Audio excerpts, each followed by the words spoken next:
Expliquei-lhe, porém, que eu sentira a presença de espinhos, espetando-lhe onde fosse, fugisse do vinho. Podia tornar-se um inimigo de morte, contrário ao destino natural da bebida, que era transmitir apreço pela vida, nunca destruí-la ou torná-la mais difícil. Vreta reforçava igualmente o gosto pelas comidas e os dizeres locais. Conclamava-nos a falar, logo porém, obedecendo as primeiras horas ao chamado do monte.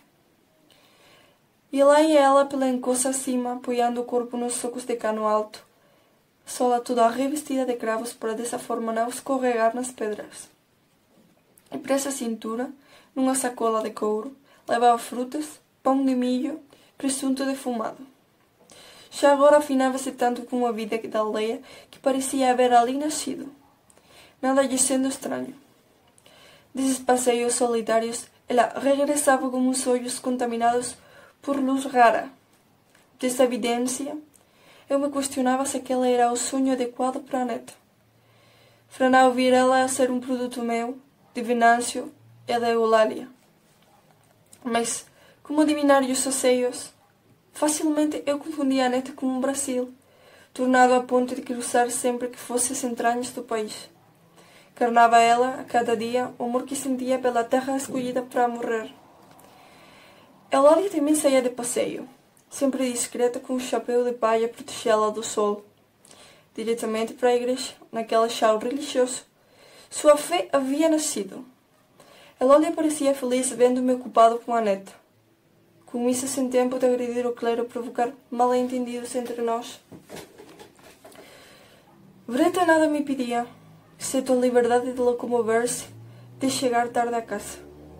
Cabia-me provê-la com dinheiro e regalos. Sim, ela não abandonada por longas horas, traída pelo campo, além da porteira. Fizer amigos por méritos pessoais, enquanto falava galego com desenvoltura que me embaraçava. Como a conquista de uma língua podia fazer apenas pelo afeto, se me deixava dos estudos e de um empenho profundo.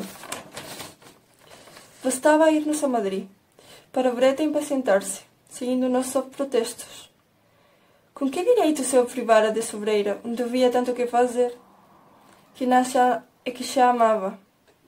De tanto ela insistir, voltávamos no primeiro trem noturno. Como que adivinhando o nosso regresso, Adélia e Nemésio aguardavam Vreta à entrada da casa, ansiosos em vencerem juntos as montanhas, os prados e as aldeias vizinhas. Geografia estava onde as pernas alcançassem. Aquela juventude entregue aos folguedos que me expulsavam do meu epicentro. Na hora do jantar, já não me continha mais. Pedia detalhes à neta sobre as suas aventuras. Vreta arrubescia, gostando de esclarecer seus sentimentos. As palavras vinham-lhe superpostas, desordenadas, querendo a tudo abarcar. Eulália reprovava minha ganância. Se ofereceu liberdade a Vreta, não lhe peça explicações, não lhe começa na vida, disse em tom compingido. Eu tinha impulsos contraditórios. Enquanto Vreta ia se integrando o país, sentia-me expulso dele. Quando o desejo consistia em que Vreta fosse, de fato, parte viva da Galícia. Ansiava por legar-lhe um patrimônio formado como as lendas do avô Xen, para que a neta desta forma decresse da realidade mesquina e esticasse as mãos para arrancar as lendas das árvores, do urinol dos velhos, do curral, onde as vacas segregam uma sabedoria anciã, ou ainda das ruínas romanas que nos contemplavam com seu silêncio imortal. Logo percebi, entre invejoso e comovido, que a imaginação da Vreta, liberada, atingia a culminância em sobreira, devendo-se à minha cobiça ao fato de ter sido há muito expulso de uma realidade que só aceitava a companhia dos magos, dos purificados, dos contadores de história, como a avó Xen. Ainda hoje, sentados nesta sala de Leblon, Vreta e eu saímos à presença dessas histórias, tais como elas ocorreram. E nos surgem elas como fantasmas fraternos, capazes de ferir. Quantas vezes ela me visita com o único propósito de recordar, através do meu rosto, algum trecho de história provisoriamente borrado da sua memória? Pergunto-me então se ela é capaz de isolar, com rigor, as emoções daquele mágico ano, quando a vida enxugue as veias e fez circular por elas uma corrente de histórias que ganham agora livre curso em seu coração. Certa noite, em sobreira, Breta me despertou com fortes batidas na porta. Eulália temeu o pior. Algum telegrama comunicando a súbita doença do Brasil. Abrir a porta, encontrei a Breta a tremer. Queria me falar. Na sala, um estilo direto, ela mencionou a Adélia. Fez-me relembrar a sua vista após o jantar daquela noite, quando Eulália insistira com Adélia que aceitasse a sobremesa, havendo ela se esquivado até mesmo do licor, tal o seu agrado, apenas interessada em que Breta a seguisse fora da casa, pretexto de intrigas que lhe devia contar.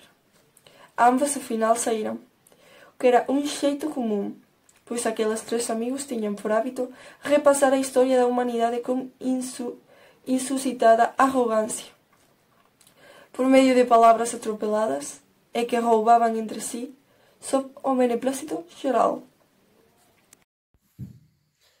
Já no pátio, avó, percebi que a Adélia não estava bem, disse Breta.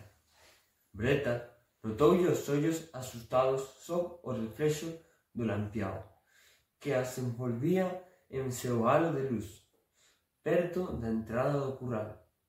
De tanto eu insistir, Adélia finalmente confessou que haviam encontrado o bode.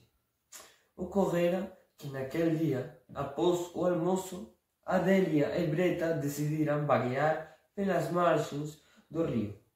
Gostavam de banhar-se nele no verão, quando a corrente levava-as até a curva próxima do moinho, de onde podiam voltar em vigorosas nadadas. Em tal brincadeira, consumindo metade da tarde. Nos intervalos, porém, entretinham-se com longas conversas. E sempre que Breta desconhecia algum aspecto de sobreira, recorria a Adélia e Nemésio. Ambos, então, transmitiam-lhe o conhecimento conquistado no próprio verso. Havia, aliás, entre Nemésio e Adélia uma evidente disputa em torno da primacia de servi-la, embora reclamam-se da desmedida ambição de Breta, quanto a enriquecer-se com os sortilégios locais. E isto por temerem que Breta no futuro os usasse contra eles, ou mesmo os dispensasse. Nemésio, em especial, sofria com aquele amizade que tinha tempo para acabar. Não só Breta voltaria para a América, rompendo-se então o encantamento, como ele, prestes a ingressar em um colégio de Estado. Preparava-se para viver em Madrid, no final de verão, sem que este futuro privilégio o dispensasse, porém, de ajudar o pai na taberna. Sempre que lhe cabia o turno de trabalho, Nemésio seguia para a taberna acompanhado solenemente de Breta e Adélia. As despedidas revestindo-se entre eles de um caráter dramático, como se não voltassem a se ver. E as duas meninas só se afastavam na absoluta certeza de que Nemésio não regressaria mais à porta para um outro aceno de mão. Breta comovia-se com os dois, já não imaginando a vida sem eles. Seu peito contraía-se quando levada a Madrid, distante dos amigos que a atraíam para o centro da terra. Nemésio não pudera acompanhá-las no passeio da tarde.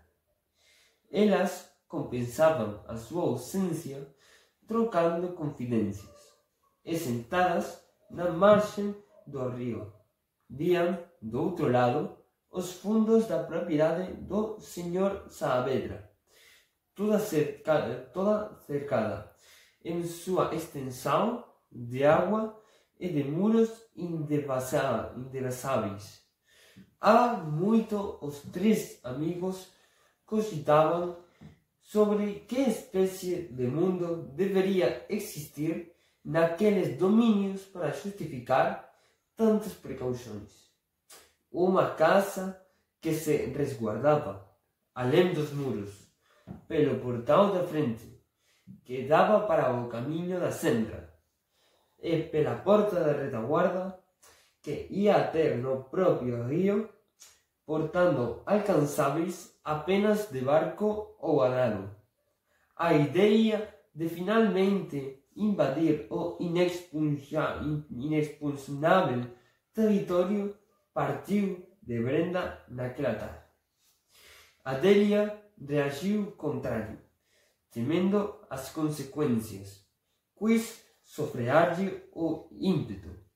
Não ignorava o rancor de Saavedra pelos habitantes de Sobreira, um sentimento sabidamente tão amargo que se perguntavam a razão de merecê-lo e por que, neste caso, escolhera ele Sobreira para terminar seus dias.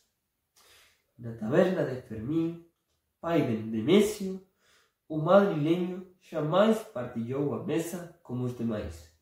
Ou bebeu e participou dos xogos de carta com eles. Nascido e educado em Madrid, desde o início proclamou enfaticamente sua condição em madrileño e, como tal, integrante de uma classe superior. Quando muito, acenava-lhes com a cabeça. As poucas vezes que falou, manifestou sólido desprezo por Galícia, a despeito de haver confiado seus saberes ao Banco de Galícia. E isto o provavam os extratos bancários que lhe eram periodicamente enviados pelo correio, repartindo, aliás, na taberna.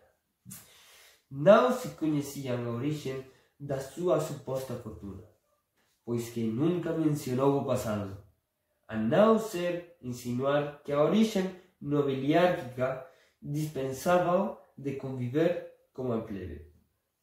Havia suspeitas de que a família restava-lhe apenas a mulher.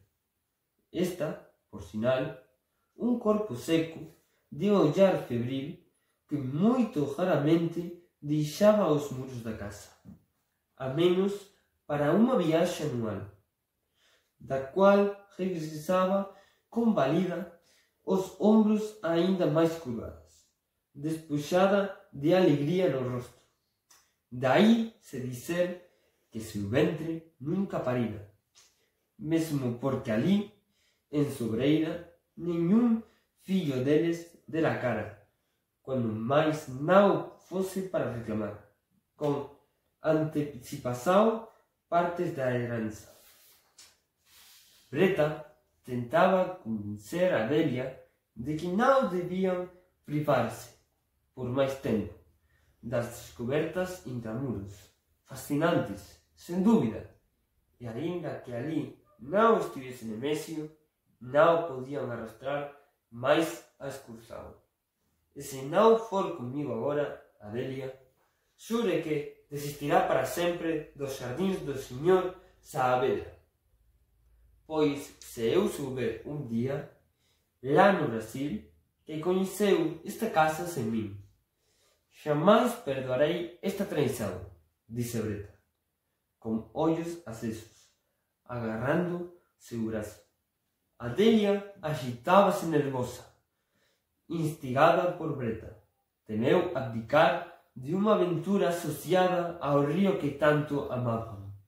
E havia ainda razões para supor que por trás daqueles muros ocorriam acontecimentos extraordinários, começando pelas árvores dos jardins, de que se colhiam, segundo crença geral, frutas desconhecidas na região.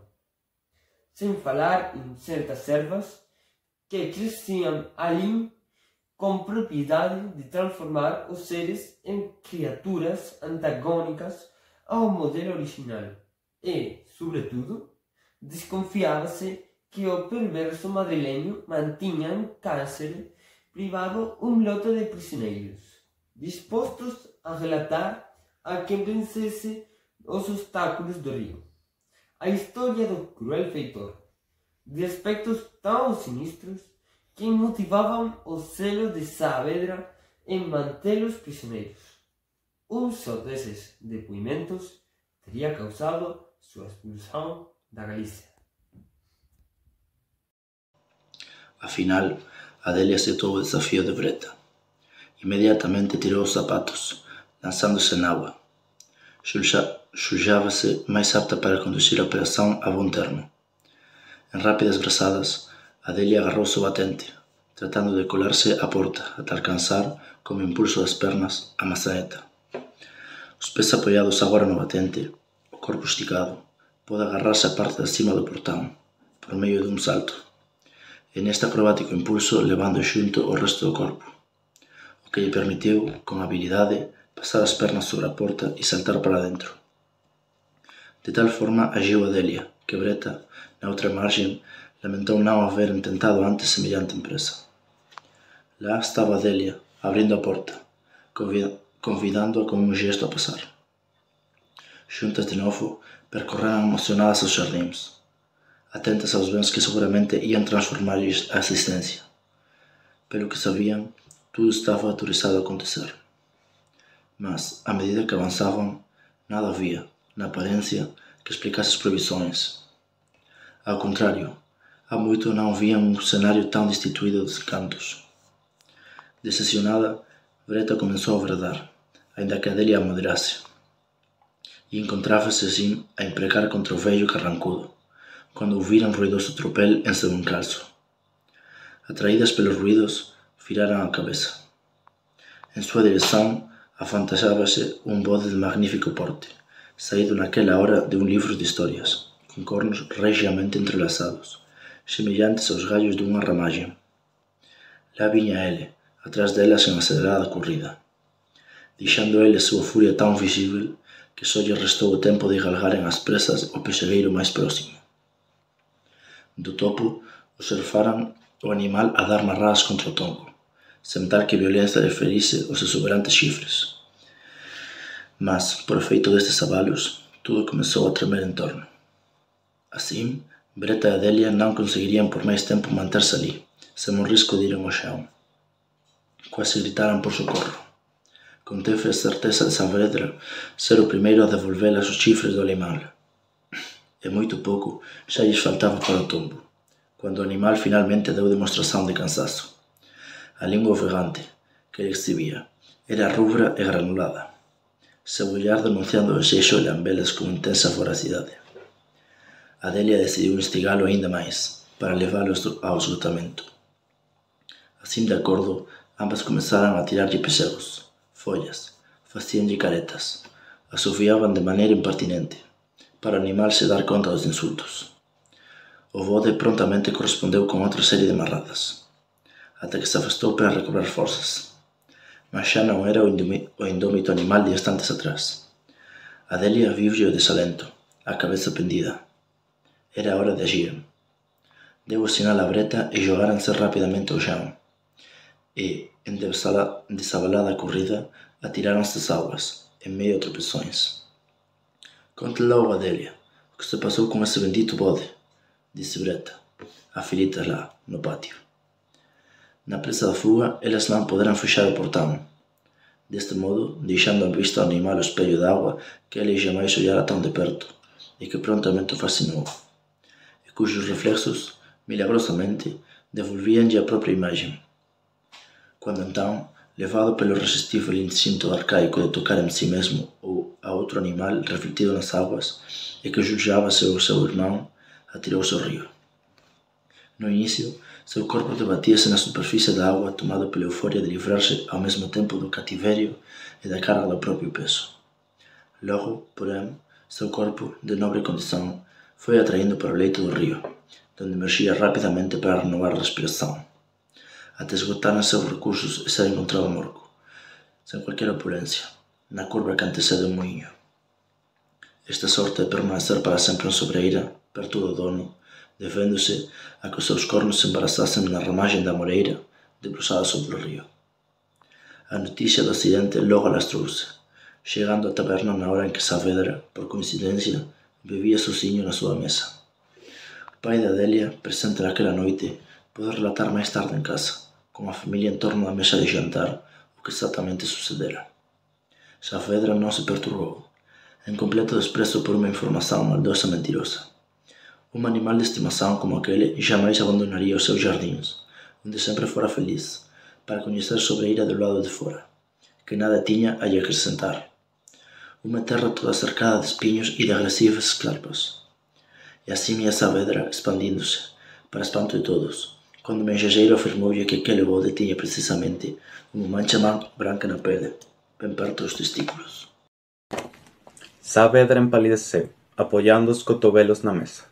Algo tocara-lle a fibra do corazón. Seguramente aquela singularidade non lle era descoñecida, tanto que alterou o procedimento. E pasou a investir contra todos, aos gritos, acusándoos de privalo do seu bode de nombre Menelau. Por tanto, ben podelo chamalos de asesinos.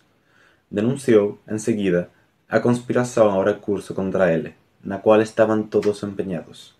Non había na aldeia un só inocente. Aquel nefando crime debéndose, sen dúbida, ao fato de ser castellano e de Madrid mesmo, e de non querer relacionarse con aquela especie de xente. Mas as cousas non ficarían así. Pretendía vingarse de Sobreira, inconformado como a perda de un animal que en toda Galicia non se encontraba igual. Como agravante, aínda, de ter o peito revestido de medallas gañas nos torneios da capital. Menelau era orgullo da súa especie, enfatizou Saavedra, antes de o tixar. Sociños na taberna, todos temían agora as consecuencias do accidente. A vinda sobre tudo da policía, segundo prometera Saavedra, a cata do criminoso. O pai da Adelia, de temperamento asustadizo, se pose inmediatamente a lamentar a triste sina de Sobreira, que lles fose pasar xustamente un episodio de tal envergadura. Non percebeu, avó, que após despedirme de Adelia no patio, seguí para o cuarto mesmo sen mesmo lle pedir a benção, de medo que o señor desconfiase, só de ollar o meu rostro. Deitada na cama, Breta non sabía que providencias tomar. Ao menos tivera o cuidado de exixir da Delia riguroso silencio, prohibindo-a de confidenciarse até con as irmás, pois a situación era grave. As dúas habían matado un animal mitolóxico, que parecía haber deixado unha caverna, cuxos interiores enfeitados elexeran a ele como tema das súas pinturas. O que vamos facer, avó? E se alguén nos viu e contara para o señor Saavedra e a policía que nós lle matamos o animal? A neta me conmoveu. Pasei a mão nos seus cabelos, mellor que fose dormir, esquecida do episodio. E na mañá seguinte asegúrase a Adelia que o avó a madruga tamén transitara pelos xardíns de Saavedra. Así vira de perto o animal raivoso, identificara-lle os trazos originarios da antigüidade grega. Un ser a que só faltaba, quen sabe, unha flauta. Durma, Breta. Prometo solucionar este caso. A aflisão de Breta desanubiouse, sorriu feliz, ansiosa por visitar de novo os xardíns encantados, onde houvese. Exactamente como eu a quería, libre, leve, pisando o chao galego sen amargura, sen máxico da música originaria da gaita de Foles, podían recordar, en medio pranto, aqueles homes e mulleres anónimos que habían abandonado Galicia, errando agora pelo mundo.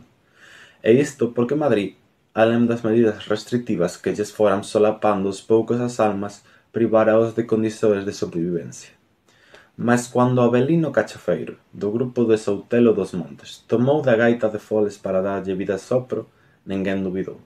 Naquele preciso instante acabara de lles nacer unha outra lenda, unha lenda que o pobo lexitimaría en cuanto lle pronunciase o nome e ouvise a música, e cuxo aparecimento coincidiu como nascimento de Esperanza, a primeira filla no Río de Xaneiro, a que mollei no verso, pensando nas mulleres da familia todas de xenio forte, sendo Orcesina un típico exemplo. Aquele ano de 1924 parecía bafexado pela igrexa, aínda que os sentimentos libertarios da Galicia nos chegasen con enorme atraso. En medio, a revistas rasgadas, latas de aceite, tonéis de viño, linguiças defumadas que ían sendo desembarcados nos navíos atracados na Praza Mauá, vindos da España e de Portugal. Venancio e eu amañecíamos cedo no cais do porto, ansiosos pelo desembarque. Após algunhas horas, o sol a pino, a multidão comprimida como as illas sumidas. Ninguén desistía. Ali estábamos a fungar os cheiros ibéricos que habían sido trazidos no casco e no convés do barco. Sempre había coñecidos. Deles, entón, exixíamos noticias do grupo de Soutelo dos Montes, daqueles gaiteiros que conseguían, como as súas gaitas, discursar en nome do pobo galego. A este pobo falando de súa xénese tot soterrada ao longo de sucesivas dominações, a mesma gaita de foles con que os escoceses sopraban súa furiosa nostalxía. Tiña eu, pois, as marcas daquele ano no corazón, revividas agora como episodio do bode que atinxiu o cerne do meu orgullo. En aquela longa noite branca após Breta deixarme, fui repasando as lendas de Galicia, todas nascidas do natural convivio con certas entidades sagradas, habendo moitas delas nos abandonado sen termos sequer reclamado. Naquelas montañas, desde a infancia, sentíamos aquecidos. Non había outra luz senón aquela avivada pelo candeeiro da memoria, por homes como Xan e Don Miguel. Por iso mesmo trouxera Breta a sobreira, na ansia de lle transmitir unha heranza. E tela introducido ao meu país tamén podía significar que comezaba a comprender o sentido anticipado da miña morte.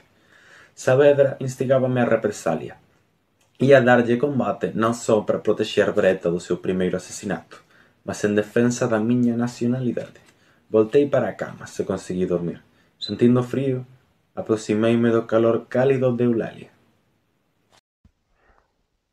Ao amanhecer, porém, dispunha de un proxecto e segui de carro para Pontevedra. No escritorio do primo Muiños, telefonei algunhas veces para Madrid. Progresivamente as prudencias ian gañando corpo, cadeadas unhas outras con o propósito de lograr os obxectivos. E, de volta á sobreira, sorrí para Breta, na hora do xantar. Bastaron uns días para resolvermos o asunto. Será unha sorpresa, Breta, mas non fala a respeito. Breta intuiu que nada debía preguntar. Os ollos, brillantes, preveían os acontecimentos. Na mañá do sábado, chegou á sala un alboroso proveniente do patio. Per toda a horta, atraídos polo ruído, desbuxámonos na xanela. Diante de nós víase un bode de rara majestade, que mal chegado comezou inmediatamente a mastigar a erva con rigurosa parmisimonia. Todo ele de pelo lustroso e barba impecablemente aparada. Os cornos recordaban a unha exótica catedral catalana, donde eran as súas volutas e os seus entrelazamentos. Ocupado en mastigar, nin por iso o animal descuidábase de vixiar a casa, jugar severo, como se fose xa antigo membro da familia. Nada en torno o irritaba, e aos gracexos e eloxios, por sinal en fartura, reaxía ele con grave compostura.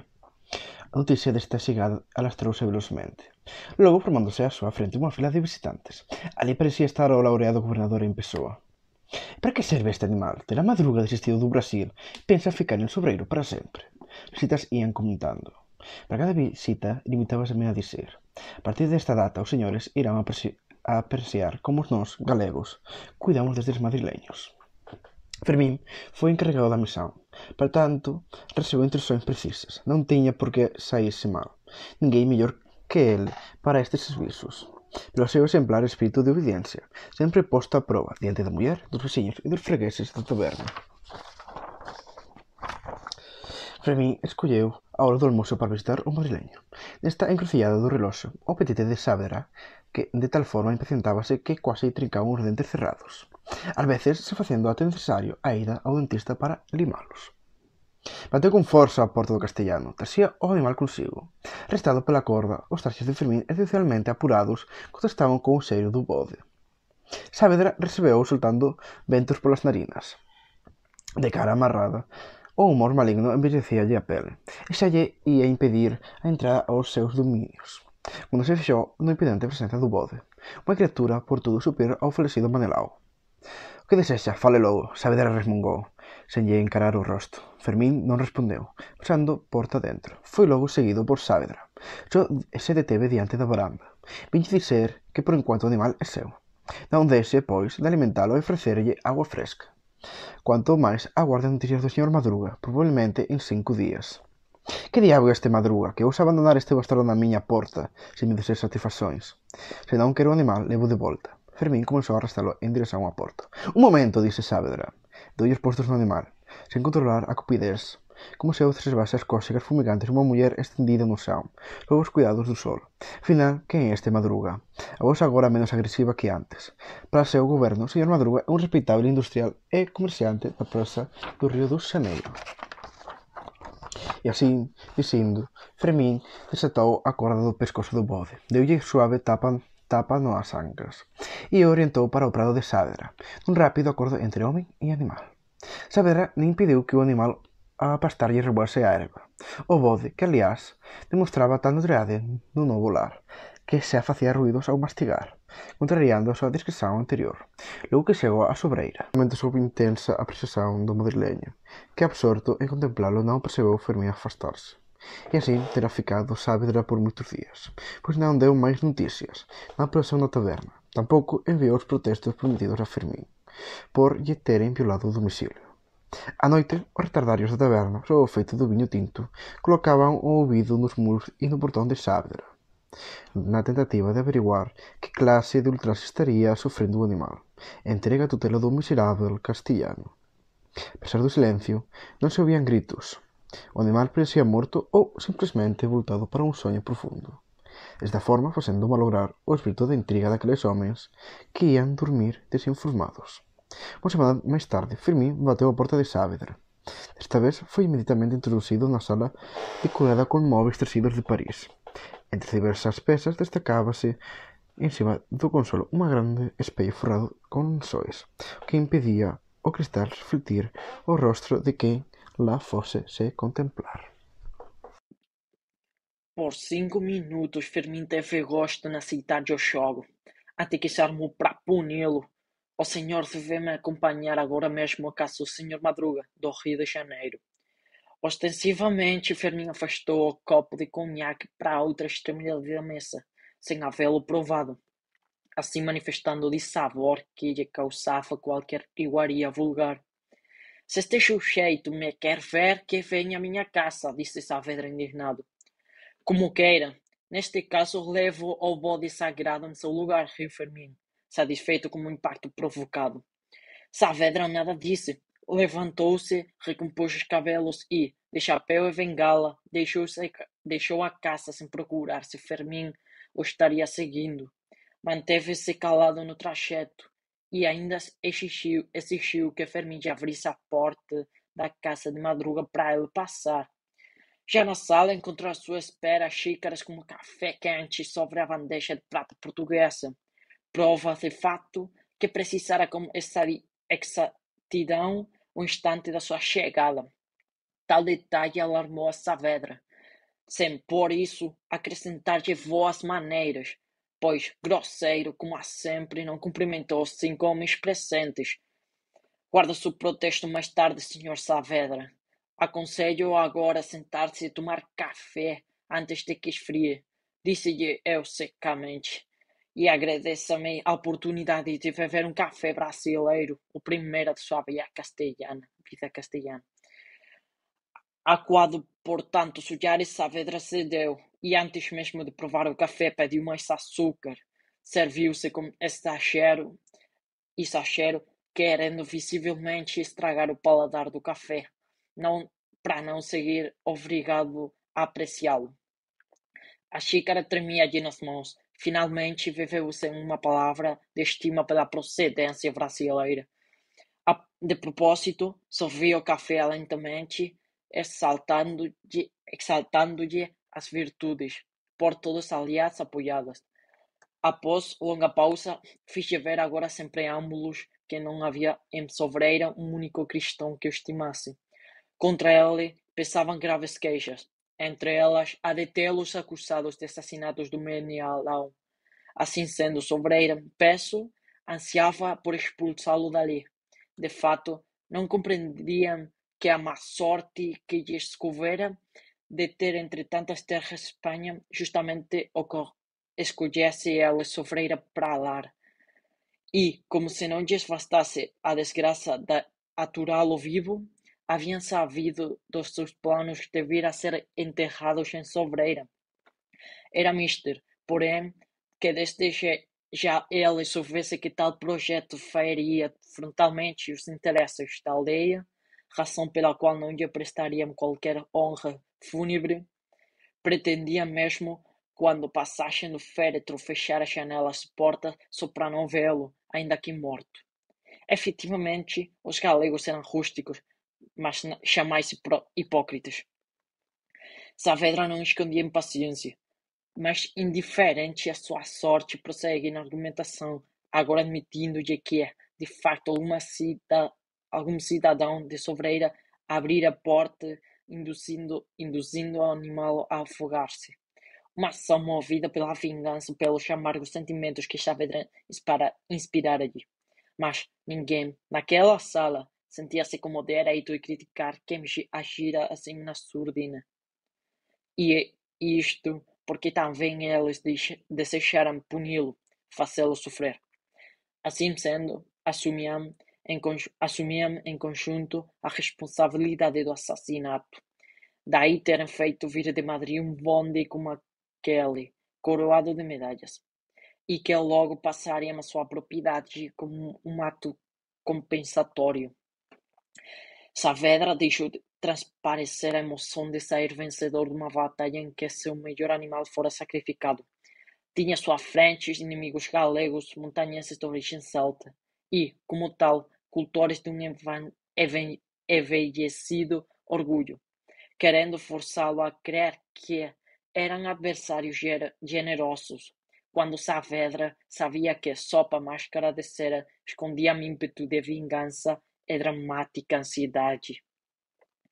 Saavedra ficcionava as mãos como os olhos esgaceados, desconfiando, porém, de uma situação que o relegava, ao mesmo tempo com reprimendas e com posse de um animal superior a Menelau. A documentação exposta diante dele não dava margem a dúvidas, quando o impecável gene do animal, uma biografia pontilhada de prêmios conquistados nas diversas regiões do país. O animal, havendo feito um périplo quase semelhante ao Ulisses numa região de retorno a Ítaca, Saavedra julgou prudente acautelar-se. Qualquer palavra inadvertida e lhe roubariam o prêmio. Afinal, ele nunca confiou naquele povo de origem tão heterodoxa, construído de espermas variados com predominância do esperma celta, este último de orientação verbal, que explicava os galegos perderem-se em líderes oratórias que nas tribunas como nas tabernas, mentindo e dizendo a verdade indiscriminadamente, sem Saavedra jamais conseguir dominar, a despeito dos seus 70 anos entre eles, o mesmo estilo oratório e narrativo.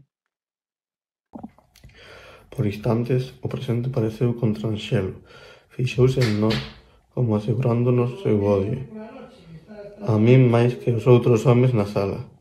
Embora xa non prescindise na riqueza trasida inesperadamente a súa porta, noteille o sufrimento, e desexei que afundase neste témpero de vinagre e sal por máis tempo. Debía sofrer ao menos algúns minutos na viña de Allos. Novamente servímonos do café. Desta vez Saavedra recusou a hospitalidade. En medio ao propio sentimento, investigaba nosas fórmulas de corrupción. Aí está posta a cuestión, señor Saavedra.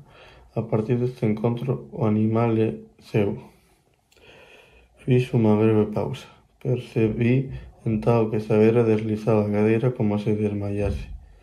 Cando me prestei a axudalo, ele apromouse.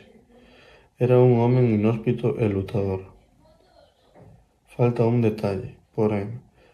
Para completarnos a transazao unha condición para ser a súa propiedade. Concluí finalmente a frase. Saavedra reagiu irritado. Se íamos cobrarlle a alma, decidiu negociar.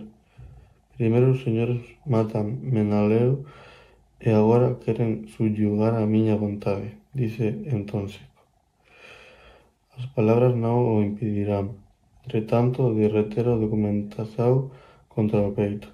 As esquecido de devolvela á mesa enfrente, seus ollos faiscaban de ira e ambición. Perdía gradativamente a independencia, mas non abdicara dos gestos arrogantes. Neste caso, señor Saavedra, onde está o ode? Por que non o devolveu de inmediato? Non o trouxe consigo á miña casa, sabendo que sou seu lexítimo dono. Saavedra enrubesceu inmóvil na cadeira, o corpo rixo tal a súa perplexidade. E o bode, señor Saavedra, onde se encontra agora? Aínda lle come a herba, completei ironicamente. Saavedra falou aos tropezoes. Moito ben, señor industrial do Río de Xaneiro, quais as súas condições? Pedímoslle moito pouco en vista do que nos debe en injurias e greves ofensas, e non lle será difícil obedecer. De fato, el era o primeiro a proclamar seu desamor por Sobreira, negándose a cumprimentar afabelmente o galego vivo, e tampouco aos mortos repeitando, pois a veces en que foi visto na encrucillada do olvido, perto da escola onde os fantasmas saudosos de Sobreira reuníanse á noite en torno do cruceiro de pedra, após as vésperas de Masín Saavedra, condoído por tantos misterios, ali confraternizouse con algún veciño. Estaba asustado cando ele,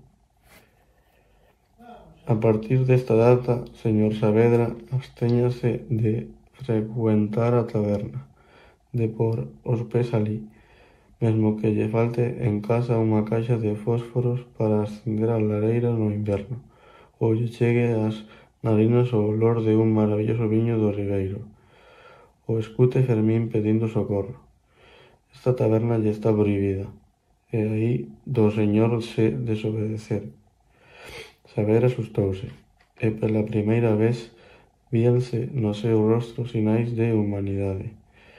A ponto até de expresar certa admiración, xamais sospeitou que os galegos abandonasen o territorio lírico e bucólico, en que os vía a 4 séculos atolados, período que marcou nosa decadencia, para agora matar os inimigos, comerenlle as vísceras con insuspeitado gosto, sen manifestar receos de conviver con a carne alleia atormentada ou practicar actos de canibalismo.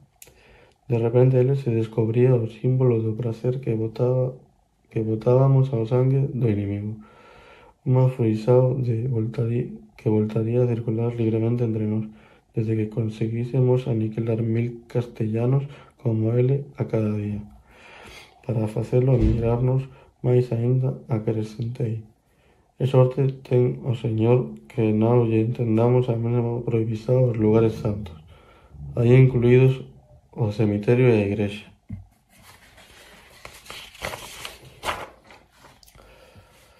Saavedra tentou recuperar a dignidade ferida.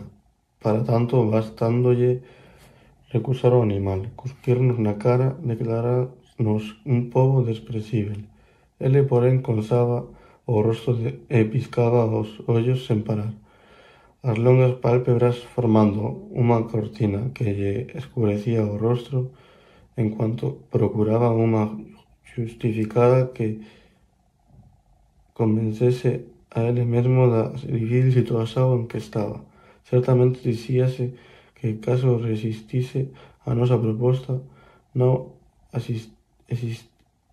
hesitaríamos nós. Só o impulso de nosas orixens bastarás en sacrificar a ele e a súa muller no altar da pedra, revivendo unha ceremonia druida, ou entao simplesmente lanzalo ao río como o bode Menaleo. Ergueuse con certa elegancia, convencido da propia dignidade que se mantiña inmaculada. Enseguida foi até a mesma ata a mesa de xantar sobre a cual depositou á vista de todos a documentación. Pediu entón que indicásemos no protocolo o carácter particular onde debería firmar para o animal pasar ás súas mãos. Tiña presa de nos deixar. Axíamos en silencio. Ele asinou con a mão trémula e fez cuestión de devolverme a caneta. Nesta hora, olloume con insondáveis ollos de cor violeta. Seu rosto, non tanto, pareceume oxidado, e con a papelada debaixo do brazo, ele deunos as costas, abandonando a sala sen despedidas. A noite a taberna regurgitaba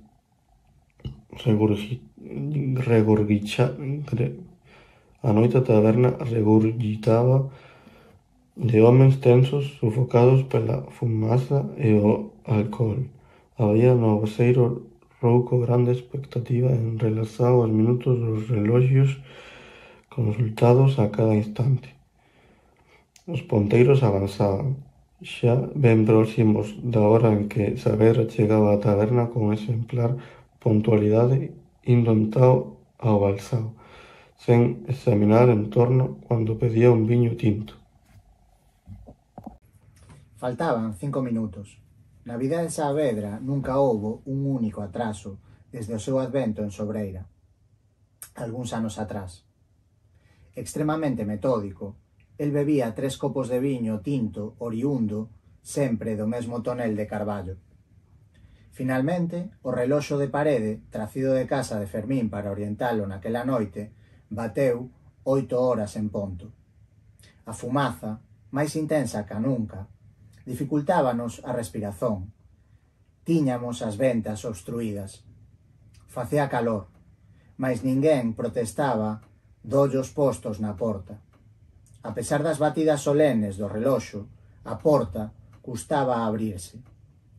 O único ruido detectado na taberna proviña dos labios sorbendo o viño en cuantidade que lles acalentase a alma. Fermín dividía a mirada entre min e a porta, revestida agora de eminente sentido histórico.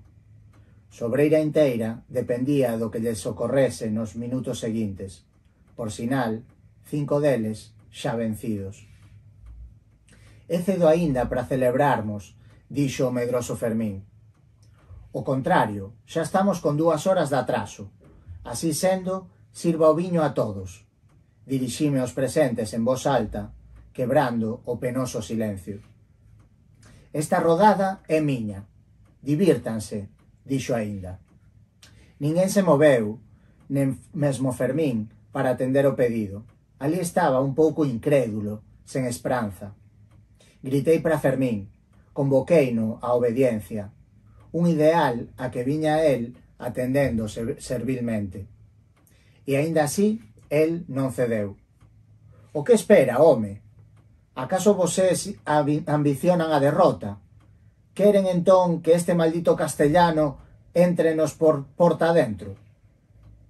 Fermín despertou, sentíndose de repente ultraxado. O mesmo sentimento pareceu percorrer todos os homes. «Tiren este reloxo daqui, xa non precisamos máis del», bradou Fermín, convencido a final de que Sobreira vencera o tempo e derrotara o madrileño. As canecas e os copos de viño circulaban con descuido pola taberna. Bebíase con volupia, o tinto manchándolle os bigodes, as barbas e as camisas. Xa non lle sobraban dúbidas no corazón. Había vencido Castela. «Conseguimos, Madruga. Nunca máis o teremos aquí». Fermín abrazoume con lágrimas. Algúns minutos depois abandonou o balcón e veu de novo o meu encontro. «Teño unha pregunta al de facer. Afinal, quen matou o animal?», murmurou ingrato e contrito. «E quen habería de ser, senón o propio Saavedra? Quen máis nos quería meter nunha enrascada, para vingarse de Sobreira, obxecto do seu odio eterno?»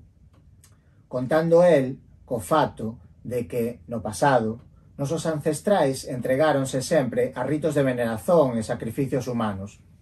Ben podendo, por iso, matar o bode. Só que Saavedra esqueceuse de que os bodes mereceron sempre o noso culto e que nunca fomos perdularios no derramamento do sangue alleio. Fermín non se convenceu, mais antes que proseguise, deille o meu copo para beber, como proba de afecto. Non se preocupe, Fermín. A única cousa que importa neste episodio é que vencemos a meseta castellana. Aximos como se fósemos o herético Prisciliano e seus adoradores, e nen por iso fomos queimados vivos. Fermín bebeu sófrego e feliz, devolvéndome o copo vacío. Era só o que eu, de facto, quería. De repente, Venancio comezou a faltar os almozos de domingo que se cumprían con rigor a 17 anos, sen xustificar a ausencia ou pedir desculpas. A pesar de Eulalia conservar seu prato á mesa no lugar de sempre, até a vinda da sobremesa cando entón o recollía. Embora na esperanza de Venancio irromper casa adentro, portador dos xestos que Eulalia vira a madurecer ao longo dos anos, a tempo aínda de compartir do cocido con eles. Madruga concedía a Venancio apenas 5 minutos, após a hora aprazada, para certificarse de que os defraudara unha vez máis, sen nada dicer a Eulalia. E isto porque xamais a quixo adestrar sobre os ardís do cotidiano. O contrario, poupouna sempre de certas realidades mesquiñas. Na segunda feira, no escritorio, interpelou Venancio como usar a proceder desta forma logo con Eulalia, a ilustre filla de don Miguel. A simples menzón do nome, Venancio descontrolouse, precipitándose en desculpas. A moito tiña sofrendo tantos abalos, que dificilmente sabería atalos no mesmo feixe de leña. Unha vida premente, que non lle daba tempo para respirar. E en cuanto falaba, el parecía febril. Emagrecera considerablemente nos últimos meses. E non tes ao menos un domingo libre para nos visitar, censurou no Madruga, preveníndose contra unha posible mentira. O inspeccionar o hotel, a que Venancio debería dedicar parte do expediente, raramente Madruga o encontraba. Após o café da mañá, Venancio ía directo ao paredón da avenida Beiramar, onde se acalmaba ao contemplar a baía da Guanabara. O Brasil comezou no fundo destas augas. É unha mentira afirmar que el teña nascido únicamente na baía, confesou a Madruga. Sob tal fascinio, Venancio exageraba na defesa daquelas augas, en cuxo lodo, dicía, pousaban incontáveis memorias históricas, a maioría soterrada para sempre. De forma ansiosa, el ía reproducindo o eco dos nomes lusos e franceses que eventualmente por ali pasaron sen atracar en terra firme. En confronto con aquelas aguas, tamén el revivía o seu propio periplo marítimo, a que Madruga estaba asociado. Ambos, a cruzar un océano en cuyos abismos xacían caravelas ibéricas, inglesas, negras e de outros povos xentios. Unha vocación, no é tanto, que nem sempre agradaba a Madruga. A oscilar, naquela época, entre o desexo de ceder ás emoções e a necesidade imperativa de facelas esvair, de livrarse de semellante prisado. Se de un lado amaba aínda o soño, até, por influencia do Voxán, por outro temía asumir un tipo de vida que de todo esquecese para dar exclusivo ao soño. Por iso, no afán de defenderse, sempre que Venancio inducía a desertar da realidade, ele lle surxía como un inimigo. A Madruga bastaba ter unha muller soñadora, que revestía os móveis da casa e os sentimentos como un dedicado veu de tulle, visando protexelos de cualquier corrosao. Naqueles 3 anos da Guerra Civil Española, Venancio esforzárase en explorar os sentimentos subalternos, como visible intuito de enfraquecelo, inconscientemente querendo incorporalo a deixados derrotados, que sempre teve Dio xusto como símbolo. Ante tais avanzos, Madruga reaxe impaciente, obrigando Eulalia a intervir. Nem sempre Venancio atendía. Inconformando como a derrota republicana, non cesaba de denunciar os povos europeus de haberem-se ausentado dun escenario en que un povo víase lentamente dizimado pelas armas. En cuanto Franco e seus malditos asecles retallan os derrotados, saquean casas e expulsan o povo a través dos Pirineus, non consigo repousar un só minuto. E pésame, alén do fato de que nada fiz para socorrelos. Escondeu o rostro para que non lle testemunhase na agonía. O consolo de Madruga era traxerlle café e coñaque, facéndolle ver, porén, que non se podía falar en derrota. Ninguén, na España, tiña o direito moral de proclamar unha vitoria sentada sobre escombros e sangue derramado. A menos que se queira enaltecer a morte, a única a saír vencedora. O país está empestado de cadáveres, xa o tantos os mortos que aínda non encontraran tempo para lles dar sepultura. Os desabafos de Venancio se sucedían contra os nacionalistas. Foran eles que interromperan o soño de se construir a grande República Española e, en fases agudas, seu odio concentrábase en particular contra a Guardia Civil, unha instituição forxada para aniquilar os indefensos e os poetas. Referíase, naturalmente, á morte de García Lorca, a que me acompañou sempre a distancia, sobre todo cando visitou ele a cidade de Buenos Aires, chamada a quinta provincia galega. Ele quase pos os pés no Brasil. Por súa vez, Madruga guardaba mágoas da República, que non se dera autonomía a Galicia, non lles vendo liberado a lingua, a historia, as lendas. Por tanto, e por que eles non nos concederan a emancipación? Faltoulles tempo para consertar a España. Desde o inicio do conflito, Venancio dirixíase ao verso de Tobías, recén nacido. Alí permanecía o tempo de largar sobre o traveseiro do afillado o billete dominical, escrito con dizeres que variaban de acordo con os acontecimentos determinados pela frente de batalla. Neles había un rexistro oivado de amargura e decepção. No primeiro da longa serie, Venancio sinalou: Tobías, saiba que neste mes de xullo iníciase unha luta que ha de vergoñar e humillar un povo inteiro. Aínda así, venceremos. En todos os billetes nunca deixou de acrescentar, ao final, a frase: aínda así, venceremos. E, após ollar ao fillado por un minuto, afastábase, indo Eulalia ao verso, presurosa en dobrados, para non ser Madruga que mos recollese. Despois, empillábaos na caixa de Tobías. Aliás, Eulalia dispuña de 5 desas caixas, todas distintas entre sí, cada cual correspondendo a un fillo, e a que só ela tiña acceso, sendo que Madruga xamais a cuestionase sobre o que había dentro. Un material que no futuro permitiría aos fillos contaren súas historias por medio de fatos ali almacenados. Eulalia actuaba sempre con inexcedível delicadeza. Cuántas veces trasendo da rúa algunhas follas de raro formato para guardalas entre as páxinas do misal, onde debían secar por tempo que seu instinto camponés determinase sen lles afectar a integridade física. Só entao ían sendo repartidas entre as caixas.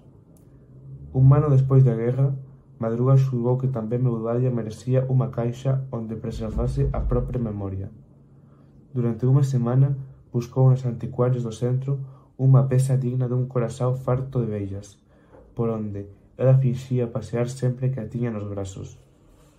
Como vido en pensar que tiña ela o súbito donde ausentarse en espírito da cama, a pretexto de ir en busca dunha paraxe remota. Na rúa do Lavradio, ela encontrou a caixa dun vermello intenso, pintada con sangue de boi, unha tinta de estrasao vegetal oriunda do pau Brasil. Diante do presente, Eulalia corou de vergoña, certa de a caixa vira falar por ela máis de que as palabras. Para disfrazar as críticas de Madruga aos billetes de Venancio, Eulalia afirmaba, durante o almozo, que grazas ao expediente do amigo, o fillo crecería con horror ás guerras, sen perceber que tais palabras entristecían Madruga, desgostoso de verificar a semellanza existente entre Eulalia e Venancio. O menino crescia ignorando que sua cama tornara-se local de disputa, o repositório semanal da angústia de Venancio, para onde seguiam pujantes bilhetes, de nada valendo a Madruga resmungar pelo canto da boca, inconformado com o fato de que sobrecarregasse o verso do filho com realidade tão cruel. O hábito interrompeu-se com o final da guerra e coincidiu com o 3º aniversário de Tobias. Em face desse acontecimento, o bilhete foi lacônico, afilhado: espero que no futuro veja essa vitória que hoje me foi negada, razão do meu coração sangrar, e eu com ele. A Venancio dava alento pensar que existia agora a Espanha peregrina, constituída de derrotados, daquelas criaturas que na fuga repartiram-se entre os Pirineus e os escassos barcos ainda atracados nas costas espanholas, sem tempo de olhar para trás uma terra adubada com sangue, mesmo porque os vencedores começavam a passar o fio da espada aos republicanos sobreviventes e aos supostos simpatizantes.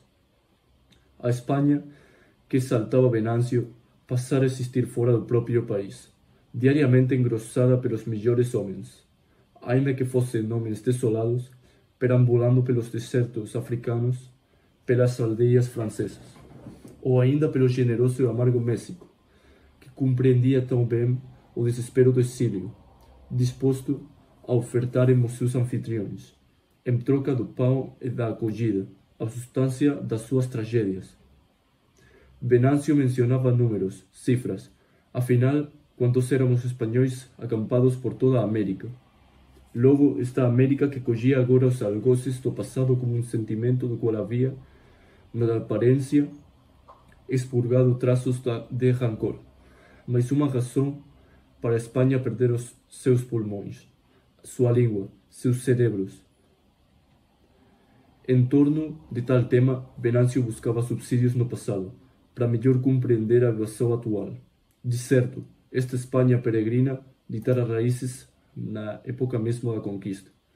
Uma peregrinação que então se empreendeu em nome da fé, da sífilis, da expropriação, da rapinagem, da aventura, dos sonhos convertidos em realidades sangrentas e fantásticas, dentro de um quadro histórico em que as decisões da Espanha eram regidas pelo fanatismo. Desta forma, jamais a conquista podendo ter sido feita sob a egíde da justiça e da abnegação. Mal os espanhóis e os portugueses desembarcaram nestas praias e nestes charcos. Perderam controle sobre o curso do destino. Nenhum destino resistia aos exageros descomunais daquele continente.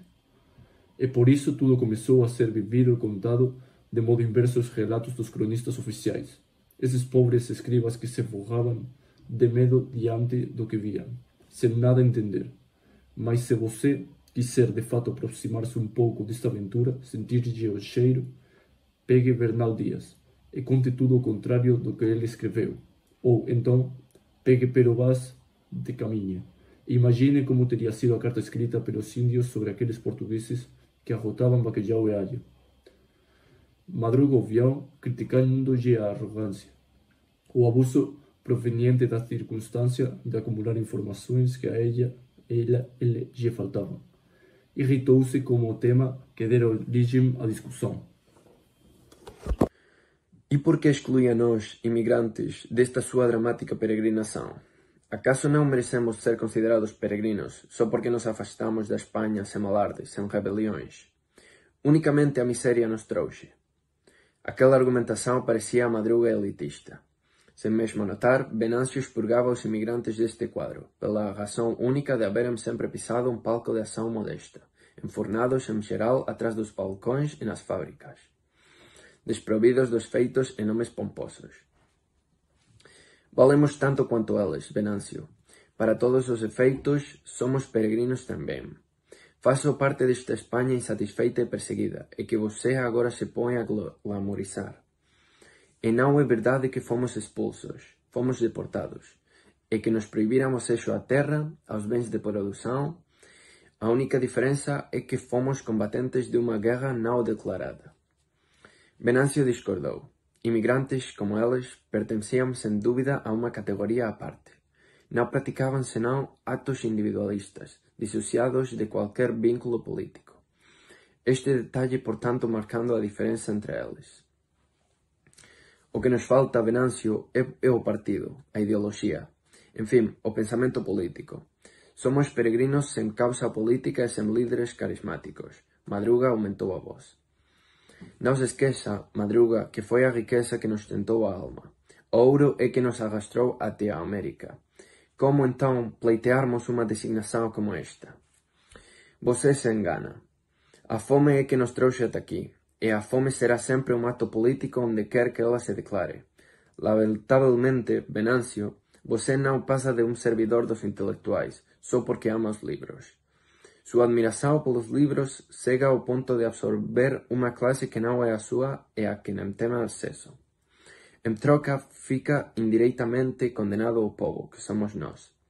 Nós, que temos há séculos uma guerra civil declarada nos quintais e nos alpendres das nossas casas.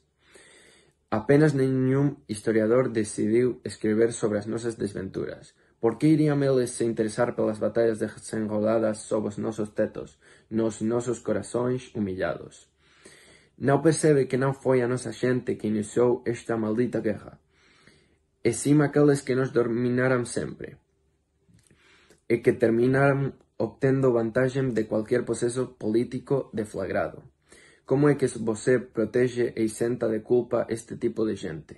Então não vê que os franquistas, a cúpula republicana, os intelectuais, são todos uns filhos da puta. En regado contraataque, Madruga exigia de Venâncio indícios de aventura, que eventualmente teria ela vivido nesse território americano, de modo a justificar seu desprezo pelo dinheiro e até por certas formas constituídas de poder. Era forzoso que explicase sob que estacas morais aínda hoxe abrigábase seu soño, para mantelo así inmaculado. Enquanto Madrugada ia falando, o rosto de Venâncio non emitía un só queixume. Pasou a mão pelo peito, como se quisese extrair as farpas desfexadas pelo adversario. O rostro, porén, foise contraindo, até Venancio admitir, entre tropezos, que non só perdera a pose dos bens materiais, como a capacidade de soñar viñalle fuxindo naqueles últimos 3 anos. Víase cada vez máis envolvido por fantasmas transfigurados, por tanto irrecoñecíveis. Fez ligeira pausa, aínda como mesmo xeito desencantado. Tomou da garrafa trasida por Madruga e aproximou-a da luz acesa. Pode así examinarlle a transparencia, surpreender calquera boga. Serviuse do viño e o tragou de unha só vez, repousando depois a cabeza sobre os brazos. Parecía dormir.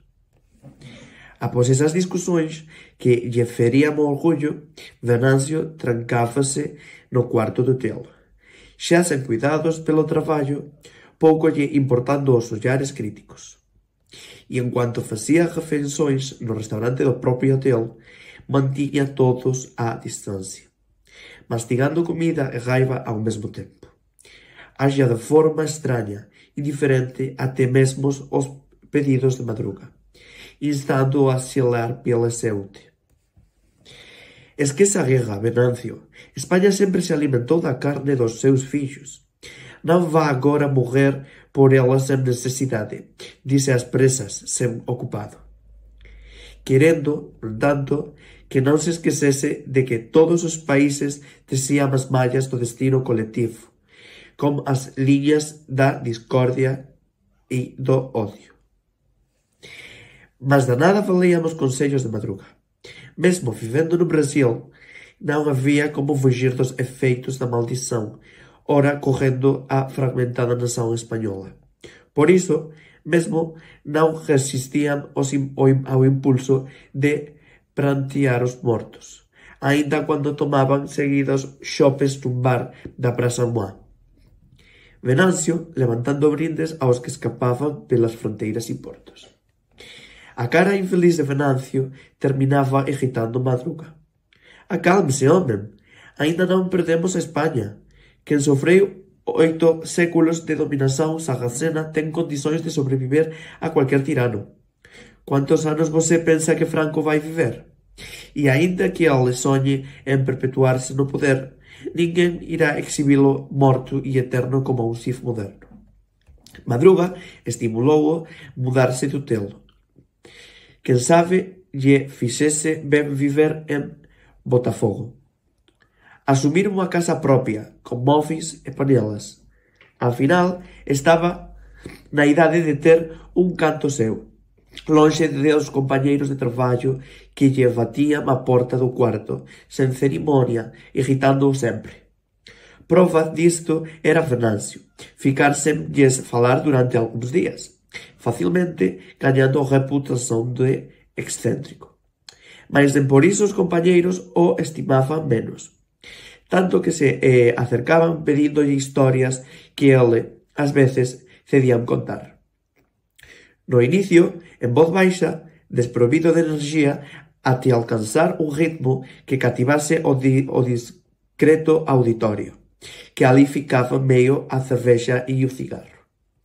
Algúmas veces Madruga sorprendeu-o nesta función, e hoxe de apreciar resentiuse como aquela recente votación de narrador, como se Venancio estivese pondo en práctica tudo o que aprendera con Xan, e que, de certa forma, Madruga transmitíralle naqueles anos. Discretamente, forzou a desistir desta tarefa. Ao final, que público tan frívolo era aquele, logo dándolle as costas, disposto a esquecer as súas historias.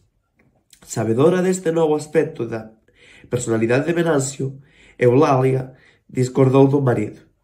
Julgaba necesario Venancio explorar esta faceta, sobretudo quando a vida non pasaba de unha viaxe que tardaba entre 50 e 80 anos para chegar ao término do seu destino. Por tanto, esta longa travesía exigindo fartas provisións de alimentos e de palabras. Para dar combate a Eulalia, Madruga sugeriulle casarse. Alén do matrimonio, ter a chancela da igrexa e da sociedade servía de áncora para o home común. Entre outras vantaxes, habería de lle impor novo sentido ao diñeiro, terminando así por aceitar os compromisos financeiros que viña na esteira do afecto e da comida sempre quente. Após 27 anos de Brasil, Venancio teimaba en manterse afastado dos lucros e dos negocios. Si nada gañaba, tamén non perdía, ia dicendo ele. Sen falar que repudiaba con vehemencia o sentido acumulativo de cualquier fortuna, o advento do ouro na vida do home. Madruga ironizaba os usos da imaxes elaboradas pelo amigo, só faltándolle aplicarse a unha escalatorguía que tivese o diñeiro como pano de fundo. E quen sabe haxa así para protegerse da atração que a moeda exercia sobre ele. Un feiticio, aliás, a que a Península Ibérica sempre sucumbira. Conviña lembrar que españois e portugueses habían sido educados neste amor. Desde pequenos confiaran no poder e na eficacia do ouro. Foi deste amor, aliás, que a América nasceu, dice brincando. E sugeria que pusesse uma moeda de ouro na boca e lhe sentisse o paladar, a arracha refrescante que emanava da casca da moeda. A voluptuosa sensação de uma forma com prestígio de comprar impérios e joias. Em seguida, ofereceu-se para financiar um móvel que escolhesse, ou cobrir o aluguer até vir a aprumar-se. Deixa-se na Lândia, Venancio. Isso não é lugar para se morar. Unicamente os solitários insistem em viver nestes edifícios que a partir das 18 horas ficam no escuro, como se tivessem morrido. Que coisa triste é uma marquise com um anúncio a neon apagado. Venancio percorria os becos da cidade até o esgotamento.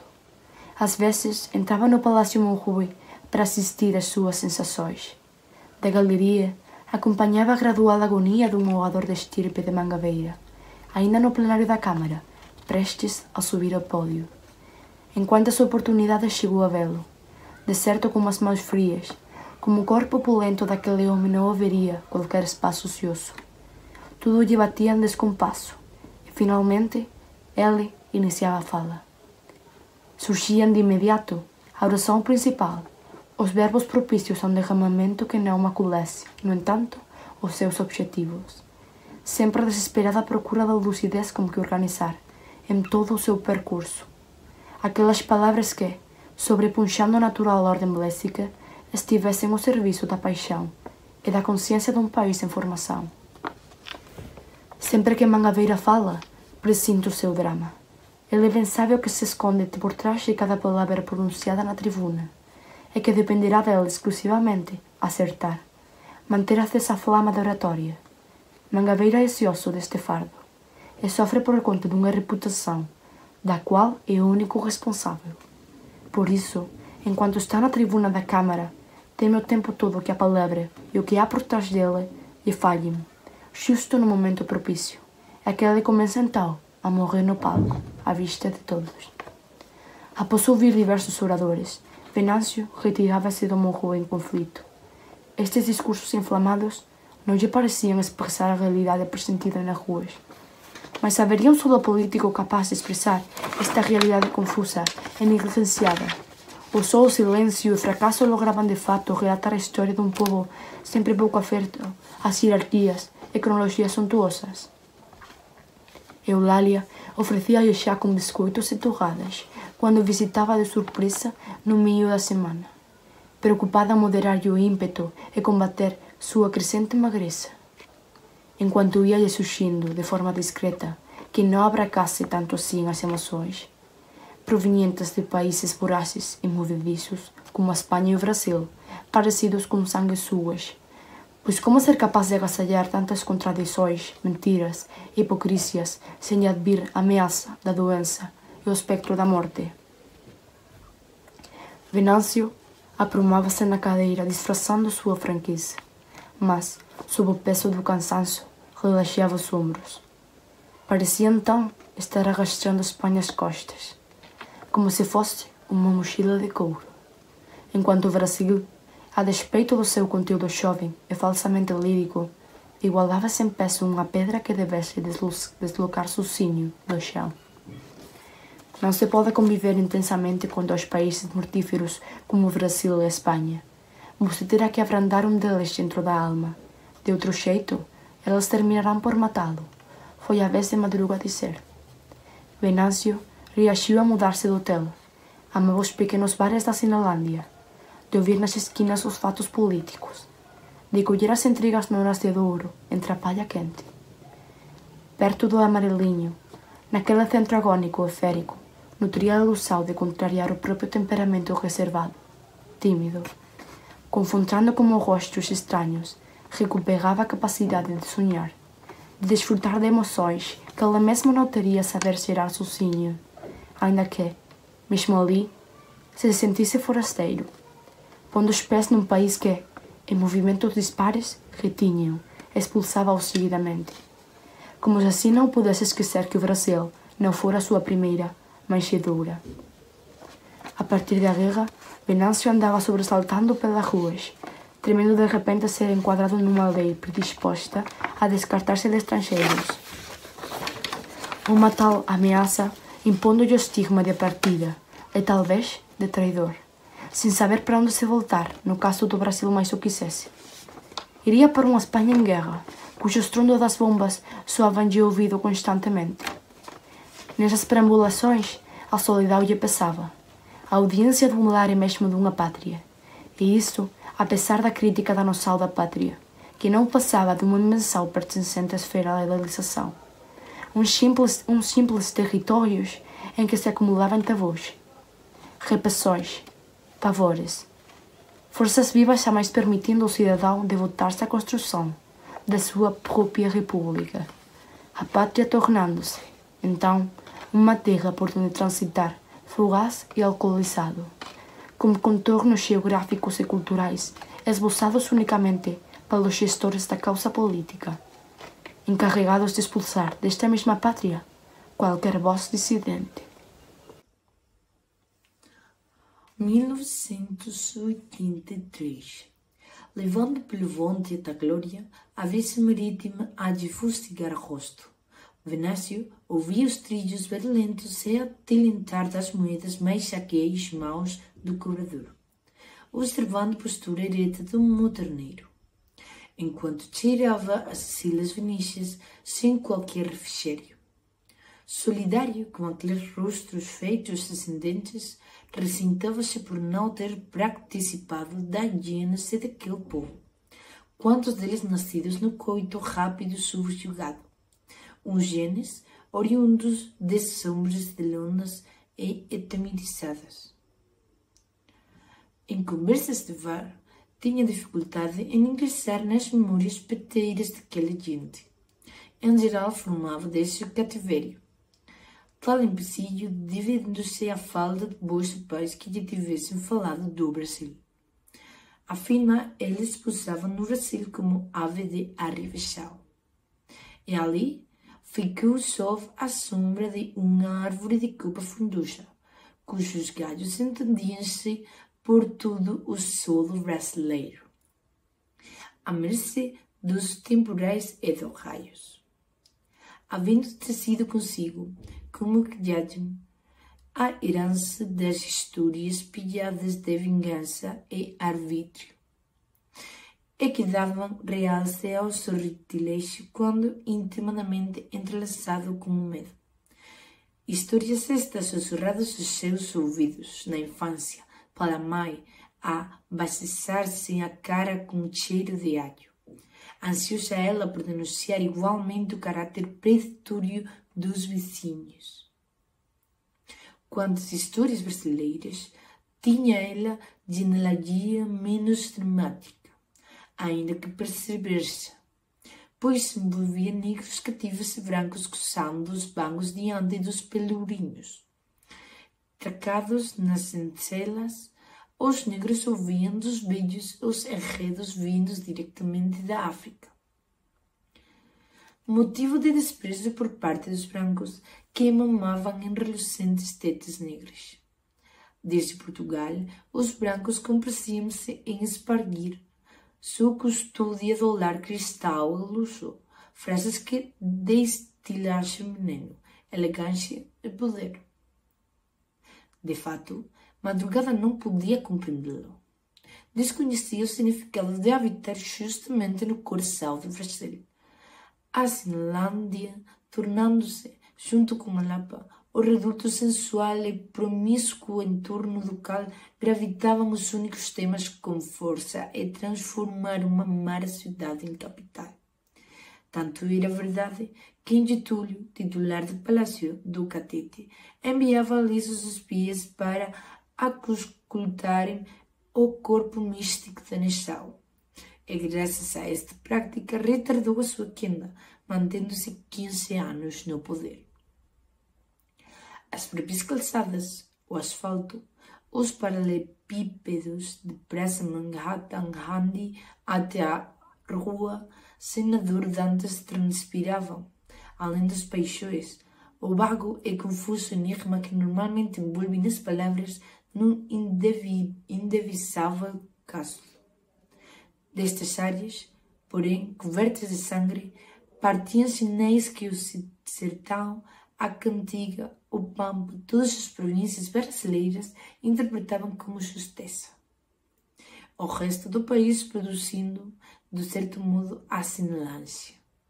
Por isso, mesmo qualquer projeto que viesse a interpretar permanentemente o hino nacional, sob a égide do modelo único, capitulava e se desmoronava diante da confusa e penosa imaginação gerada pela frenética assinalância, a captar, inclusive, as pulsações de Monroe, como se os parlamentares oriundos das mais aflitas religiões. Quanto à necessidade de viver sozinho, longe do hotel, Venâncio terminou cedendo os argumentos de madrugada. Em uma semana, escolhi um pequeno apartamento da Avenida Beira-Mar, do 12º andar do prédio. Frente veia, tinha o Brasil inteiro ao seu alcance. É, como tal, uma princesa ofertando-lhe indignação arrebato alterando-se. Com a vantagem de descer pelo elevador e sentir de novo algarvio popular. Recolher de perto o clima catártico e desesperado da massa sem nome tomado café ou cerveja, sabendo-se previamente sentenciada ao esquecimento. Madruga escondeu de Eulália o estado de espírito do Venâncio, que se declarava, do entanto, satisfeito com o novo lar. Madruga, porém, desconfiava do seu olhar longínquo, das afirmações caóticas e obsessivas, chegando a recear clubes nele, rediduras e infiltrações que não se podem ver. Talvez ele tivesse descuidado da sorte de Venâncio, não observando que algo secreto e delicado o lanhar profundamente no correr dos acontecimentos. Afinal, o processo de modernização reclamado por Venâncio, de certa forma, impusera-lhe o convívio como uma humanidade impregnada de paixão exacerbada em miséria moral. Quando só se lhe vinha às mãos um acervo feito de matéria fil-ofensiva. Diferente de Venâncio, Madruga recordava-se dos exames profundos. Atrelando o dinheiro, tornar-se complacente no julgamento de uma sociedade da qual se beneficiava. Sem falar do seu desencanto com o transcurso da história, que jamais levava em conta os seus interesses. Por isso, mesmo resistia à atração de qualquer linguagem que a arrastrasse, no seu voz, reformas substantivas. Ao refutar, pois, o uso de determinado equipamento verbal emotivo, Madruga estabelecia em torno de si uma cerca de arame com proteção, sempre contando com uma família que a nutria com a sanidade desejada. Enquanto isto ocorria, madrugada, Venâncio ia lentamente embrenando-se por uma floresta negra densa, da qual dificilmente saíra. E como se não lhe botassem os feitos do final da guerra civil, sofria de perto a ditadura imposta por Getúlio. 1084. Percorria ruas atento aos esbirros de Filindro Miller, distribuídos em cada esquina e nos bares, em vigilância, enviando para a prisão na rua Frei Caneca, a pretexto de sanear a nação, homens como Graciliano Ramos e Hermes Lima, enquanto nada se sabia de Prestes, se ainda vivia após os terríveis maus tratos. As prisões haviam se tornado templos onde se exercitavam ricas patologias. Havia murmúrios de que, intramuros, arruinavam os mamilos das mulheres dos comunistas. A própria mulher de Berger, Elise Berti, fora brutalmente torturada e estuprada diante do marido, em vias de enlouquecer. Pensavam enviá-la para os campos de concentração nazista. O mesmo destino reservando-se para Olga Venário, apesar da grávida. O que viriam a constituir-se verdadeiras sentenças de morte assinadas por Getúlio Vargas. Madruga convocava Venâncio à realidade. Fugidio. Venâncio não entendia. Parecia uma pipa evoluindo no ar, embarcado na fantasia e na angústia, como se não tivesse caminho de volta. Simplesmente sucumbira ao peso de uma história toda feita de labirintos demoníacos. Um comensal, à distância, dos episódios cruzes sangrentos. Eulália adivinhava o nerviosismo do marido logo ao entrar na sala, relacionando o fato com Venâncio. Dissuadia-o de pensar no pior. Após as seguidas ausências de Venâncio, no almoço de domingo, Eulália deixou de estimular a família a regalar-se à mesa. Julgava agora injusto que usufruíssem o conforto da sala, esquecidos dele. Era caso de saber se algo lhe passara naquele domingo, para simplesmente desaparecer. Uma vez que Venâncio, em caso de necessidade, não o chamaria. Ele tinha pavor de incomodá-los. Sempre recusou favores e vantagens. Desconfiada de que Madruga mentia-lhe a fim de poupá-la de desgostos, Eulália respirou fundo, exigindo a verdade. Afinal, o destino do marido, na América, incluía também Venâncio. Ela própria encontrara Venâncio no cais, ao pé da escada, ao desembarcar no Brasil pela primeira vez, como um jeito modesto, trazendo flores silvestres nas mãos. A mais gentis flora recebidas em sua vida. Tinha ela, aliás, o hábito de valorizar estas miudezas, por isso jamais se esquecendo das flores deste encontro. Deste Venâncio lhe parecia, apesar de magro e desvalido, um abrigo de pedra iluminado pela lamparina acesa. Madruga sempre preservou Eulália. Quando a velha, como seu temperamento desabrido, apressava-lhe em lhe pedir desculpas na expectatividade de a mulher esbocar-lhe um sorriso. Tendo em visita tais cuidados, evitou confessar-lhe que Venâncio, embora ainda entre os mortais, havia escavado um buraco onde se escondem como a trânsida alma. Temia que algo lhe passara. Venâncio tem vergonha de lhe contar que está de namoro com uma viúva. Ela mora no Meier, com 2 filhos. É lá, na varanda da sua casa, que ele passa as tardes livres. Mas como Venâncio não esclareceu a situação entre eles, a viúva não pode acompanhá-lo em visita aos amigos. Disse Madruga, subitamente apelando para a mentira. Mas logo, tomando gosto pelo que dizia, acrescentou o próprio Venâncio admitia haver aprendido muito com esta senhora. Só lhe faltava determinação em expressar-lhe o afeto, ou quem sabe, defini-lo. Acho que esta vez Venâncio se casa. Em breve teremos mais convidados aos almoços de domingo. Eulália pareceu não dar importância. Só no dia seguinte declarou ao marido que julgava Venâncio moço demais para casar-se. E o que dizer de mim então, Eulália, que já tenho 5 filhos e nasci no mesmo ano de Venâncio? Até pelo contrário, Venâncio está velho para casar. Irritou-se com os comentários da mulher. Já na cidade, cobrou de Venâncio informações sobre o novo apartamento. Ele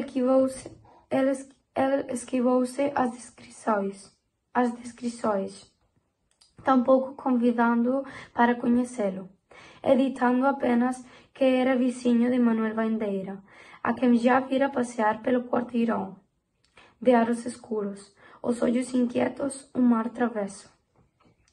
Madruga não se aborreceu, levando em conta que finalmente Venâncio se decidira por um lar.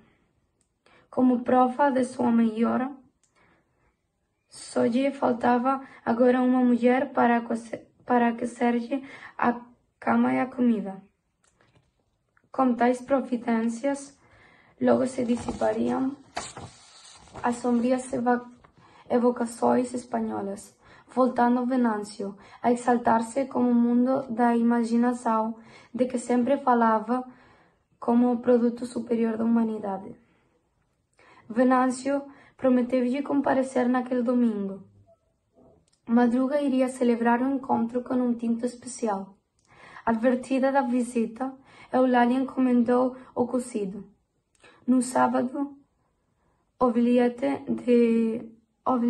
de Venâncio, em tom seco, esclarecia a Madruga que, por motivo inesperado, precisara ausentar-se do Rio.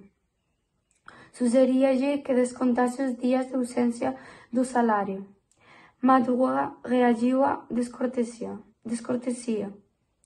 partir de férias sem lhe endereçar ao menos uma rápida palavra à despedida, a despeito da sua pressa.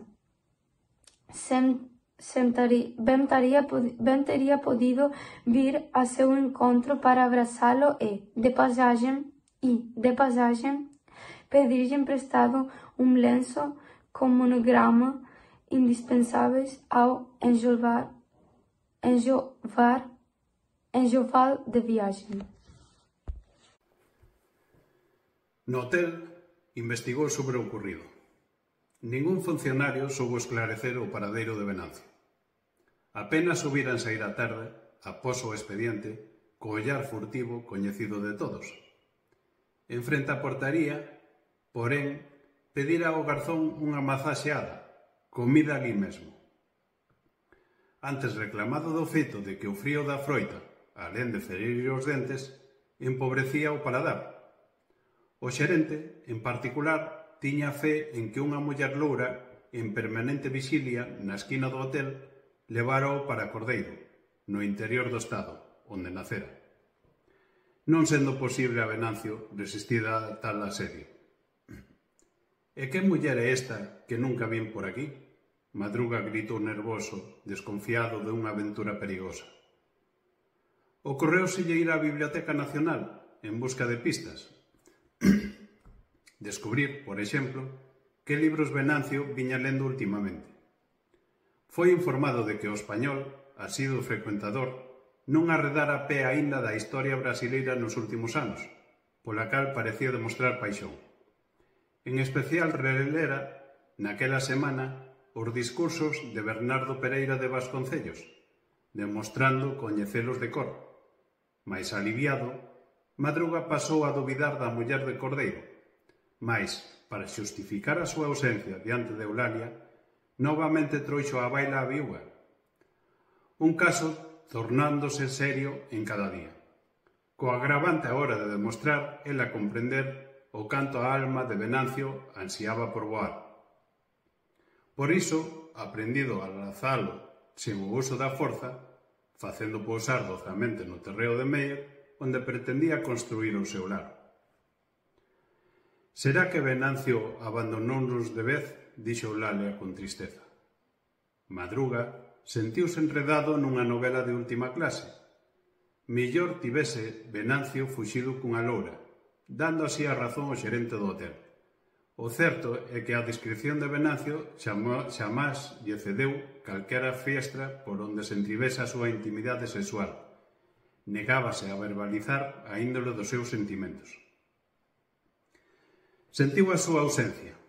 Contaba só para el para axudalo cando lle faltaba datos esenciais sobre a propia vida. O velo cabizbaixo, Venancio ia enumerando detalles favorables ao seu estado de espírito, por medio de unha memoria ao servizo do amigo. Sempre atento aos instantes en que os sentimentos de Madruga poidese alcanzar a plenitude. E sendo así, non podía aceptar que Venancio o traicionase, habendo fuxido na penumbra ca intención de ferir. Reaccionou a sixilo as batidas por porta do escritorio. Antevía un funcionario de consulado español a comunicarlle, por deber do oficio, a morte de Venancio, ou aínda a chegada dunha carta con timbre español, en que Venancio lamentaba a súbita partida, que se debeu ao cargueiro holandés obrigado a anticipar a súa saída do río, sen lle dar tempo para as despedidas de praxe. Sen mencionar, no entanto, en que raio da aldea se refuxaba, se era perto de Sevilla, Cádiz ou Córdoba. Logo descartou a hipótese. Non xulgaba plausible que Venancio retomase a España franquista, mesmo o pretexto de visitar a familia que lle restara. Había xurado non pisar ali en canto Franco reinase, embora o tirano vivise en Madrid, sob a protección da perversa Guarda Moura. Abominaba partillar a España con él. De repente, Madruga inquietóse.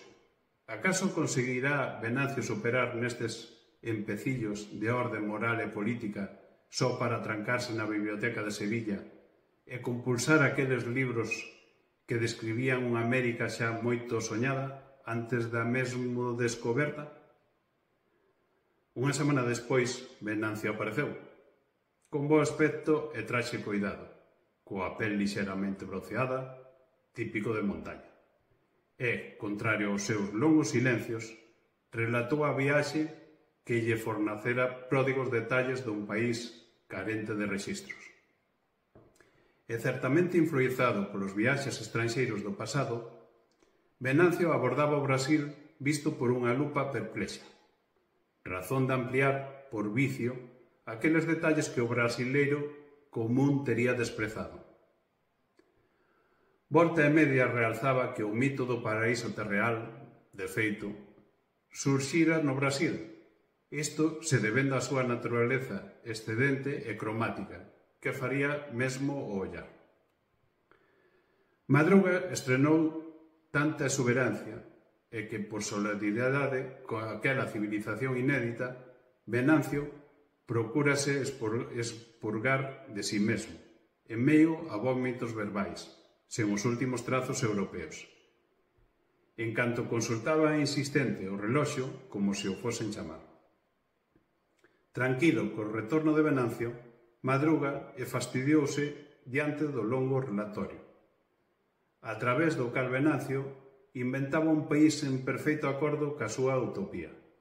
Madruga tamén ollou o reloxo, pediu disculpas, mais tiña o compromiso, debía sair. Prometeu oílo no almorzo do domingo seguinte. No sábado, chegou a Madruga outro bilhete, confirmando o gosto recente de Venancio pelas viagens. Havia partido de novo, sem dizer para onde, colocando-se desta vez a favor da tese que devia explorar as extensas faixas do litoral. Assim, podendo roubar dos descobridores portugueses o mesmo sentimento de incredulidade que os acometeu diante daquelas terras, enquanto os barcos acercavam-se do litoral. Na proa, de pé, todos rígidos, temiam as consequências dos atos que indiretamente os expulsavam da Europa, lançando-os de vez ao ventre americano. Atônitos, de certo, em face daquele enigma que a realidade lhes propunha antes mesmo de desembarcar. Logo, os portugueses, a quem a Europa ensinara a descrer dos enigmas, havendo-lhes assegurado o esgotamento dos mistérios e das aventuras. Ali estava, pois, a América, peluda e bárbara, em oposição à Europa, que tinha a alma explicada. Madruga não se conteve mais, expôs a Eulália a duvidosa sorte de Venancio, mas, para sua surpresa, ela o tranquilizou. Um homem com a envergadura de Venancio haveria de vencer as duras provas. Quem, como ele, tinha a capacidade de sonhar, sem se perder por isso no universo onírico, saberia voltar a nado para a terra, deixando para trás as inevitáveis tentações. É melhor que ele viaje, que se perda num casamento que talvez não desse certo. E se Venancio buscou as viagens neste momento, isto significa que deseja salvar-se. Sobretudo, quer esquecer esta tragédia espanhola, disse Eulália satisfeita. Já nos estertores da guerra, Madruga chegou a temer para Venancio desenlace dramático. No entanto, Venancio sobrevivera ao fragor da derrota final. Portanto, Eulália tinha razão. Ela viajara para consolidar a cura. Apesar de tudo, não se acalmou. Sentia-se culpado. Não lhe dera a atenção necessária. Quando Venancio vinha lhe falar de guerra, furtava-se de ouvi-lo, como se a tragédia espanhola não lhe dissesse respeito. Com sentimento de culpa, imaginou o corpo de Venancio naquela hora, sobre o cemitério cru de uma miserável estação de trem, do ramal de Leopoldina, por onde casualmente passara a cata da ternura. Ao lado do seu corpo, uma vela acesa, trazida por um anônimo, e cuja chama resistia ao local desacampado. E a falta de quem lhe reclamasse o corpo, iriam enterrá-lo na vala comum, sem que lhe sussurrassem ao ouvido recordações da sua aldeia natal, dos anos passados na América. Esses anos que lhe arrancaram de vez a juventude e a ilusão. Ali estava Venâncio morto, sem nome e flores. Não lhe podendo Madruga tocar as mãos em gestos de despedida. Aquela visão angustiou Madruga. Quis então estar entre os pertences a Venâncio, repousar, quem sabe, em seu apartamento. Sem refletir, seguiu imediatamente para a Avenida Beira-Mar, insistindo com o porteiro que lhe abrisse a porta de Venâncio, de quem era amigo. Tinha urgência em reaver alguns documentos em seu poder. Dispunha-se a recompensá-lo rechamente. O porteiro tentou de interrompê-lo, mas Madruga, no afã de o convencer, não lhe cedia a brecha. E já ia tirar de bolsa a carteira quando o homem fechou a cara amuado. Não precisa, não. É só subir e bater a porta. Ele mesmo lhe atende. Ele já voltou de viagem, feliz com o amigo ressurrecto. Seu Venâncio não viajou. Ele não é mesmo de viajar. Acho-te que nunca foi a Niterói. Não ousou recuar diante do porteiro, que acompanhou até o elevador. Não lhe restou senão bater a porta. Venâncio atendeu Madruga como se aguardasse, indiferente ao fato de Madruga constatar-lhe a mentira. Gentilmente foi-lhe mostrando o apartamento, invadido por livros e pinhas de jornais antigos. Chamou-lhe a atenção para o periscópio, armado sob um tripé, perto da janela, de frente para a baía, para observar as águas misteriosas. Não há um só barco de que bandeira chesa que entre e saia pela baía sem eu saber, disse orgulhoso com olhar febril. Ficava horas à janela, sondando os barcos estrangeiros em vias de atracar na cidade. Desconfiava, por sinal, de todos eles. A maioria entre as pilhagens, com a intenção de levar de volta aos portos de origem parte substantiva da riqueza brasileira. Desta forma, se reviviam, ainda hoje, as práticas colonialistas sob modernas roupagens, tendo os barcos e as tripulações a seu favor a extrema cobiça das classes dirigentes que viam, mediante tais atos, seu quinhão sensivelmente ampliado, e ainda a ilimitada ingenuidade do povo da terra, disposto a entregar-se em troca de luxos e quinquilharias. Além dessas informações, o periscópio oferecia-lhe a rara oportunidade de abandonar o ano em que vivia, através simplesmente de suas lentes, e não para ir de visita ao futuro, que de fato pouco lhe interessava, mas para pousar na primeira parte do século XIX, onde aparentemente assentaram-se certas bases mestas do país. E tanto isto era verdade que se Eulália, Madruga e ele aqui tivessem chegado justo naquele período de graves alterações políticas, teriam participado ativamente da história em curso, com os resultados de apropriar-se ele pessoalmente do sentimento de pertencer ao Brasil, liberto por conseguinte da carga opressiva de afrontar-se com duas pátrias, ambiciosas e cruéis ao mesmo tempo. Ambas a lhe impingirem à força uma sensibilidade em carne viva, sujeita às agruras humanas. De que me vale a riqueza de ter duas pátrias, se as duas me querem dividir? Ambas me fazem sentir que não pertenço a lugar nenhum. Semejante transtorno impondo-lhe a adoção de pontos de vista contraditórios sobre a mesma questão, quantas vezes não sabendo sequer como deliberar. Fez uma pausa, desatento os efeitos que ia provocando em Madruga. Ao retomar a fala, pediu-lhe de imediato que dispensasse de perguntas referentes ao Brasil de 100 anos atrás, pois cada vez que se aproximava de uma fórmula verbal quase coincidente como o mundo trazido pela luneta, praticamente perdia este Brasil de vista. A visão tumultava, trazia-lhe tão somente um punhado de negros índios francos, todos aglutinados no chão e em torno da mesa. Na obsessão de fazerem pátria e sexo ao mesmo tempo. Único motivo, aliás, de muitas vezes discutirem política justo na hora de trepar, e falarem de genitália, enquanto criavam instituições jurídicas que lhes pautassem a vida social. Estes delícias confundindo-os de fato, posto que ambicionavam formar uma nação a despeito desta desordem de impedimentos. Ultimamente o periscopio ofrecíalle un problema. Embora limpase as lentes con alcohol de flanela, elas envasábanse con frecuencia. Quando o instrumento, sen explicación aparente, devolvía automaticamente o ano de 1940, en total despreito a súa vontade que desexaba proseguir o seguro XIX.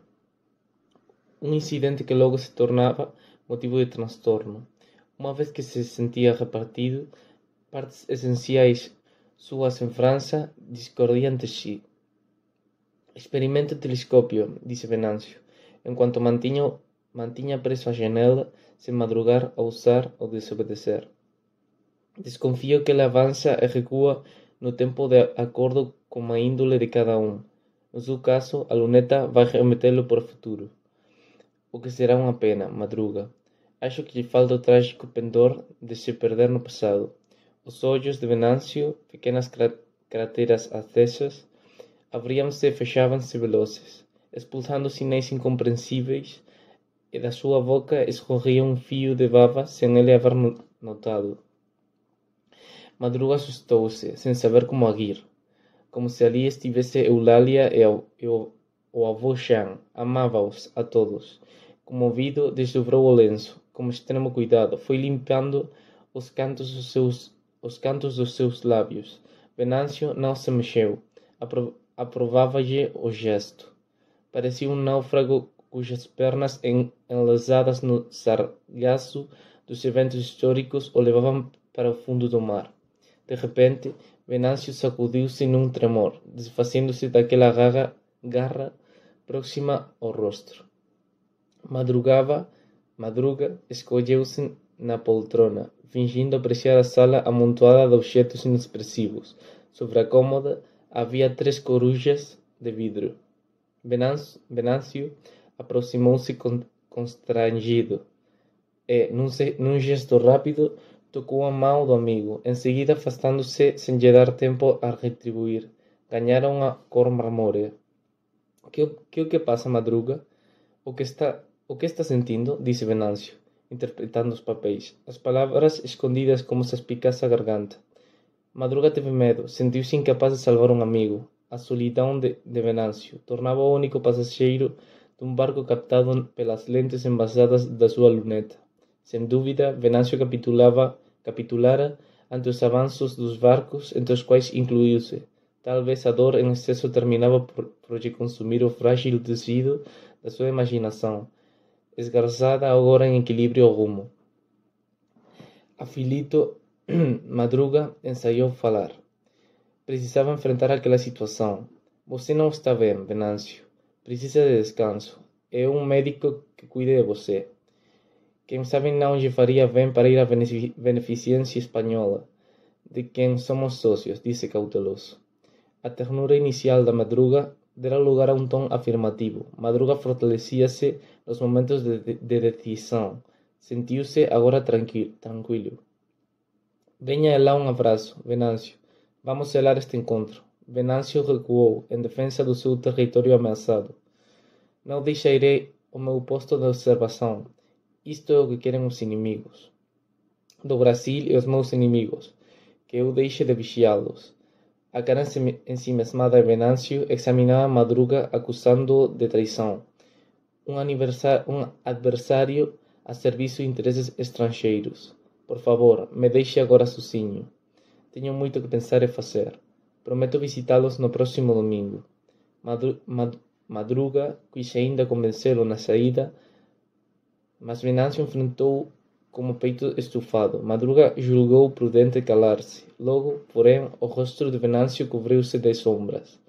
Será que não existe na terra um só lugar que calma um homem ferido? Com um gesto, não aceitou a ajuda de Madruga. Bateu-lhe a porta na cara, sem aguardar que Madruga, no vestíbulo, tomasse o elevador.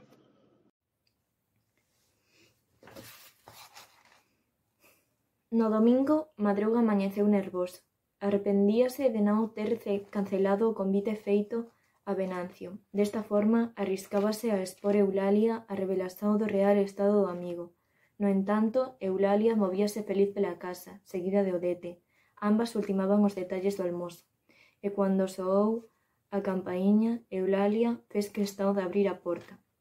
No impulso do afecto, querendo apenas abrazar Venancio, sen maiores exames, mas Venancio, que se esquivou sempre de tais afagos, novamente dibroua. En compensación, non se esqueceu das flores, inmediatamente acomodadas por Eulalia no llarro coa auga previamente collida. Con ceremonia, sentáronse na sala de visitas. Madruga cruzou as pernas, aprontando o discurso de boas-vindas, como era do seu feitio, cando de repente Venancio rouboulle a palabra mediante un xesto a indicar un libro, aparentemente sen título e ilustracións, ora en seu poder. Tratábase de un diario entao guardado en segredo, onde viña registrado nos últimos 3 anos impresións persoais, e que debería agora ser entregue á guarda de un celador fiel. Madruga axitouse alteneiro na poltrona. Interpretaba a atitude de Venancio como unha reparación ao episodio ocorrido no apartamento. Ao lle confiar o diario, Venancio propúñalle indirectamente a reconciliación. Madruga alegrouse que fose así. Axitouse entao no asento aguardando os acontecimentos. Para cuidar do diario non vexo ninguén mellor que Eulalia. Antes, porén, teño un pedido que lle facer, dise Venancio. Desde xa atento ao seu pedido, respondeu ela con modestia, sen ollar o marido. Ninguén poderá lelo, só senao vosé, exclusivamente vosé, e simulou ignorar a perplexidade de Madruga, certamente magoado con a escolla. Excluído tan ostensivamente da heranza, Madruga contévese por orgullo, mantíñase mudo, pensando no paso seguinte. Había que agir, so pena de o xulgaren cobarde ou ferido. Mas que sorpresa, Venancio. Ignoraba os seus pendores literarios. Agora que sei do diario, concordo con vosé. Eulalia é a persoa ideal para protexelo. Tamén eu a tería escollido. Pena que me falte un diario, dise con voz tonitruante, a sorrir. Eulalia reteve o diario contra o peito, comovida con un obxeto inundado de lembranzas. Apresouse en lle agradecer a confianza. Pretendía ler este testemunho no futuro, en algún momento do recollimento, depois da misa, de volta a casa. Agora chega de tantas mesuras. Até parecemos diplomatas, dise Madruga con ar jovial. Vamos logo para a mesa. É ali que se paga tributo á comida, que é aínda o máis valioso diario da humanidade, nada pior que a comida fría. A mesa, Venancio repartía minuciosamente o alimento no prato, un hábito a que se aplicaba cando deprimido. Isto significando que iría deixar o prato quase intacto. Eulalia entristeceuse. Contaba con a tradición do cocido para garantirlle o apetito. A tarde comezou a chover, e mello repouso na sala. Madruga bocexou lixeiramente sonolento. Reaxiu distraíndose con os fillos, agitados agora en torno da mesa. Estou pronto para partir. Cuando quiser, podemos ir, dise Venancio, de repente. Ir para onde? Venancio non quería falar diante de Eulalia. A muller presentiu a situación delicada pelo seu silencio. Non sei para onde, mas tamén irei con vosés. Ela tentou apaciguar os ánimos. Venancio pediu que Eulalia ficase. Debía cuidar dos fillos e da casa. Para onde o destino o levaba, non podía seguilo. E para onde vai, que unha amiga non pode acompañalo? Só Madruga me pode levar, Eulalia. E para onde, Venancio? Non me deixe nervoso, insistiu Madruga. Para a beneficencia española, ela que vou ficar. Madruga temeu as consecuencias de unha decisión suxerida por ele mesmo. Quis recuar, tal vez houbese tempo. Calma, Venancio, non debemos nos precipitar. O asunto é serio. A decisión xa está tomada, Madruga. E non se sinta responsável. Estou indo por conta propia. Furtábase de ollallo. Eulalia Aproximouse. Você ten certeza de que decidiu sosiño? Non foi Madruga quen o convenceu? Interpelou con voz áspera xa máis ouvida en Eulalia. Venancio negou con a cabeza. Era o dono da propia sorte. Madruga non dispunha deses poderes. Enseguida dirixiuse ás crianzas para as despedidas. Tobías foi o único a ser beixado na testa. Logo distanciouse até a saída, seguido de perto por Eulalia. Na porta, Eulalia detévese. Había cruzado os brazos na altura do peito, presentíndolle a aflición. Madruga envolveu-a nun abrazo firme, do cual Eulalia desprendeuse gentilmente. Venancio avanzou, sen se despedir de Eulalia. Na varanda, porén, algúns pasos á frente, ele ollou para atrás. Sentiuse en débito con a muller. Non estou louco, Eulalia. Só preciso adaptarme á realidade feita por homens como Madruga. Resoluto, dirixiuse a Madruga, que o guardaba na calzada onde había chegado primeiro. A fotografía na parede, visiblemente envellecida, parecía disfrutar de vida e de movimento. Dela saltaban, ligeiramente inquietas, as figuras de Madruga e Eulalia, e dos 5 fillos en torno: Esperanza, Miguel, Vento, Antonia, Tobías. Embora se identificase pelo nome, presentía que me habían mentido ao longo daqueles anos. Por trás dos trajes de passeio, aseados e compostos, souberan resguardar até aquela data suas pensões secretas. Quem sabe visando a que no futuro eu as desvelasse. No enquanto, eles constituíam a minha família, a marca ostensiva do meu sangue, enlaçados todos pelo sentimento de agonia e da perpetuidade. Trancada no escritório do avô, eu aguardava uma batida na porta anunciando a morte de Eulalia. A avó tardava em morrer, apesar do seu esforço em cumprir um desejo que recém ganhara o carácter de revelação. Entre os livros do avô, eu me distanciava de Eulalia, que aguardava o fim como um simples mortal. Esquecida avó de uma família espalhada agora pela casa, tendo a vida ao seu favor e uma irrestrita ambição pelos objetos humanos. Madruga convocara-me imediatamente, após saber que a morte vinha ao laço da mulher, enquanto, irritando com tal fato, proibia aos familiares que lhe falassem sem a sua licença expressa. A morte de Eulalia, antes de ferir-lhe os sentimentos, desfalcava-lhe a memória.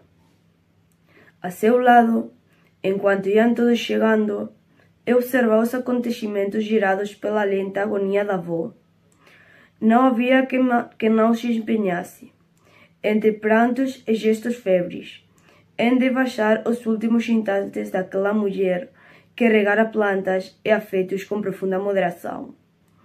Havia nos seus filhos a ânsia de lhe verem o corpo de perto, de apalpar-lhe uma doença prestes a arrebatá-la, para tão longe que nenhum dos seus gestos se reproduziria senão como o socorro da memória de cada um deles.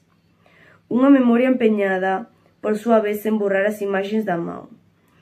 A realidade de que Eulalia fez partes. Atitude se confundir como se Eulalia não tivesse existido. Todos os filhos de Eulalia, que chegaram à vida a partir daquele corpo envelhecido, que envelheceram o túnel da paixão de uma mulher para poder nascer, pretendem tão solenemente ingressar pela sua vagina dentro e, por meio desta última viagem, vir a dominar o mistério da própria gênese. Mas que estranhas propriedades aquela mulher desenvolveu para tê-los mantidos sempre unidos.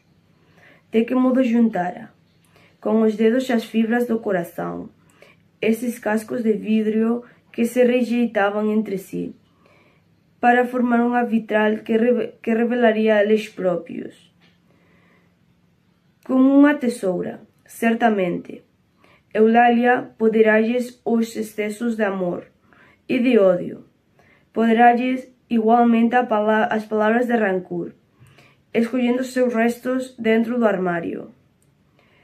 Quem teria sido Eulália para cada filho chorar a sua próxima morte como sendo a deles próprios? Poderá-lhes igualmente as palavras de rancor, escondendo seus restos dentro do armário. Quem teria sido Eulália para cada filho chorar a sua próxima morte como sendo a deles próprios? Deitada, Eulália irradiava gestos discretos e certa dose de calor, de quem começara a despedir-se. Grata pela presença de uma família que ansiava por responder em torno do seu leito aos apelos sensíveis e trágicos do mundo, pois, mesmo quando eles se retraíam em combate aos sobressaltos da paixão, havia por trás desta reserva uma rara intensidade. No fundo daqueles olhos realçava-se um lenço branco a acenar em despedida a um barco perdido no horizonte, cujo espectro e forma constituíram um legado de Madruga e Eulália, ambos originários de uma terra estigmatizada pela dor da separação e pela consciência da morte. Talvez abrigarássemos naquelas horas uma inquietante sensibilidade, chegada a nós através de ancestrais que abeiravam da cupidez humana enquanto bebiam vinho e leite de cabra, e preservavam obstinados as lendas que há séculos lhes forravam as almas com loas e perdições. Odete cuidava da avó, convencida de segui-las após as cerimônias fúnebres. Os gestos daquela mulher negra, que nunca provou o gosto salgado de um outro corpo, pareciam indicar ser ela quem iria selar o encontro definitivo de Eulália abraçando a morte. Naquela noite, particularmente recortada pelo sudoeste, assoprando contra as vidraças da casa, o peito de Eulália expelia discretos suspiros. A vida nela manifesta como a força de um mistério que me segredava o quanto o avô era indevasável. Tinha-se o escritório de Madruga como um reduto intransponível para onde ele ia, quando irritado. Naquela sala, o avô ensinou-me a identificar os objetos amontoados, dividindo comigo os conhaques longamente ameaçados de que tanto se orgulhava, e, através de pertencentes como troféus, medalhas, diplomas, comendas, livros, fotografias, talvez se reconstituísse o roteiro de Madruga, desde a chegada ao Brasil. Quantas vezes, revestida com a pele do avô, olhei para o Brasil como se fosse ele. O Brasil visto pelas fotografias, pelos recortes de jornal, pelos silêncios que ambos fabricávamos. Via o Brasil no rosto da Madruga. Nele há ainda vestígios de Eulália e de Venâncio, como se os três pudessem às vezes formar um rosto único composto de rugas provenientes das aflições de cada qual. Aquela sala, porém, resguardava o espírito indómito de Madrugada. Não se podendo, por isso, visitá-la sem ele suscitar automaticamente o visitante a sequência que lhe parecia mais conveniente a fim de se compreender aquela sala. Uma espécie de província estrangeira onde ela consumia horas. E o fato de ele se ter ido uma vez não significava que se podia voltar a ela dispensando seus cuidados. Mas como a desculpa de estar Eulália morrendo, eu invadiria o escritório para que minha alma sangrasse sobre o tapete e sob a custódia dos objetos que via esmorecer desde a minha infância. Contemplava agora a sua patrona de couro, gastado tanto a ver recolhido o suor e as aflições do avô. O desgaste de um mobiliário praticamente correspondido à cima velhice da Madruga. Por todas as partes surgiam aquelas marcas alertando-me de que o avô começara a morrer. Conferia que não se tardasse na colheita da sua memória. Desde menina, Madruga grudou-se na minha pele. Jamais me deixava para eu não deixá-lo. julgava prorrogar a vida por meu intermédio, deste modo evitando parte da minha alma enquanto a envelhecia. Refletida nele, como se sua presença senil já não me largasse, eu não tivera forças de expulsá-lo ao tempo. É isto porque, havendo minha história começado com ele, era ele ainda que me estava contando. Em obediência a um dramático instinto sucessório que me obriga a indagar que no futuro assumiria a minha alma. A quem deixá-la, em testamento, para que o seu dono a recolha na hora passada. Sem dúvida, a fotografia na parede envelhecera, apesar da moldura dourada. Unicamente os seus figurantes não envelhecerão. Um dia mais, além do instante em que a máquina os captou, com a intenção de fixá-los no tempo. A superfície, de cor ligeiramente sépia, parecia oscilar como se houvesse detrás de cada personagem uma realidade contrária àquela visível a todos. Enquanto eu olhava, também ela ia questionando o meu direito a atribuir verdades que seus participantes desconheciam. Não havia naqueles rostos comoções, gestos dramáticos, ou mesmo a sequência de uma história. Antes de passar para o fotógrafo, tiveram o cuidado de esvaziar os seus rostos de qualquer aflição, de modo a transmitir uma polidez que não referisse ao observador. Tinham por objetivo simplesmente economizar uma verdade, que talvez não se repartisse por igual pelos membros da família. Madruga decidira expulsar da fotografia amigos, primos e Venâncio. Para efeito daquele retrato, a vida resumia-se em Eulália e nos filhos. E apesar de Eulália e os filhos lhe fazerem ver que desta forma cancelava os demais presentes na sala, Madruga resistiu. Ali estava Eulália, a pele alva realçando o vestuário discreto. Trazia consigo a pulseira dada por Madruga e Aliança. A despeito da pose ireta, observei de repente em Eulália um frémito que terminou contaminando a família. Exceto Madruga, de pose irrepreensível, com terno e culete, o relógio do bolso à vista, todo ele cobrando a eternidade daquele instante. Tobias, de todos, era o mais jovem. Ainda não completara 11 anos e usava calças curtas. Com os olhos aflitos de sempre, quase movia a cabeça em direção à Madruga, para dar prosseguimento a um combate que o pai, no entanto, desconsiderava. De forma que os detritos lançados por Tobias contra a Madruga esbarravam no escudo daquele peito e no elmo do seu olhar. E como Madruga não o castigava em proporção aos seus méritos, adivinha-lhe desta rebeldia frustrada terrível culpa. Madruga, por sua vez, nunca o liberou deste sentimento. Ao aceitar o seu eventual pedido de perdão, fazia-lhe sempre ver o volume da sua falta. Ambos, porém, não suportavam viver em regime de trégua. Aflitos com esta suposta paz, dispendiam entre si gestos inúteis. Eulália insurgia-se contra o aparente descanso do marido, de caráter belicoso. O tema imediatamente deixando aflorar no rosto de Madruga o seu ressentimento. Você conhece as razões da minha mágoa. Eulália não podia crer que as mágoas devessem ser eternas, se a própria vida não se eternizava. Tinha prazo para se esgotar. E depois, sendo mais velho, acaso não fora premiado com a temperança? Em seguida, ela acolhia num marido os efeitos de tal advertência.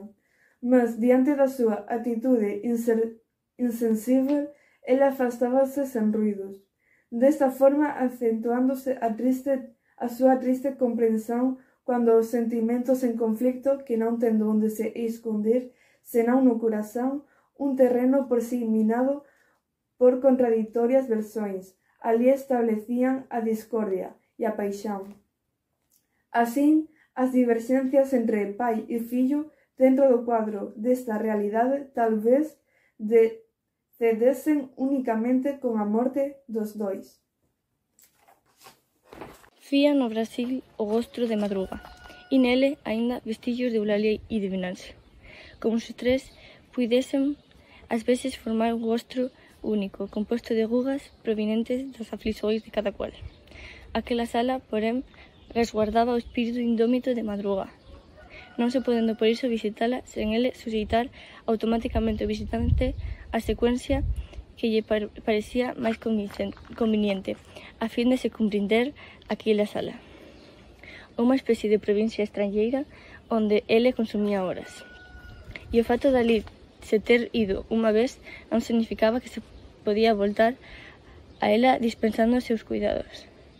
Mas, con a desculpa de estar Eulalia morrendo, eu invadira o escritorio, para que a miña alma sangrase sobre o tapete, e sob a custodia dos obxetos que fi esmorrecer desde a miña infancia. Contemplaba agora a súa poltrona de couro, gasta de tanto haber recollido o suor e as aflições do avó.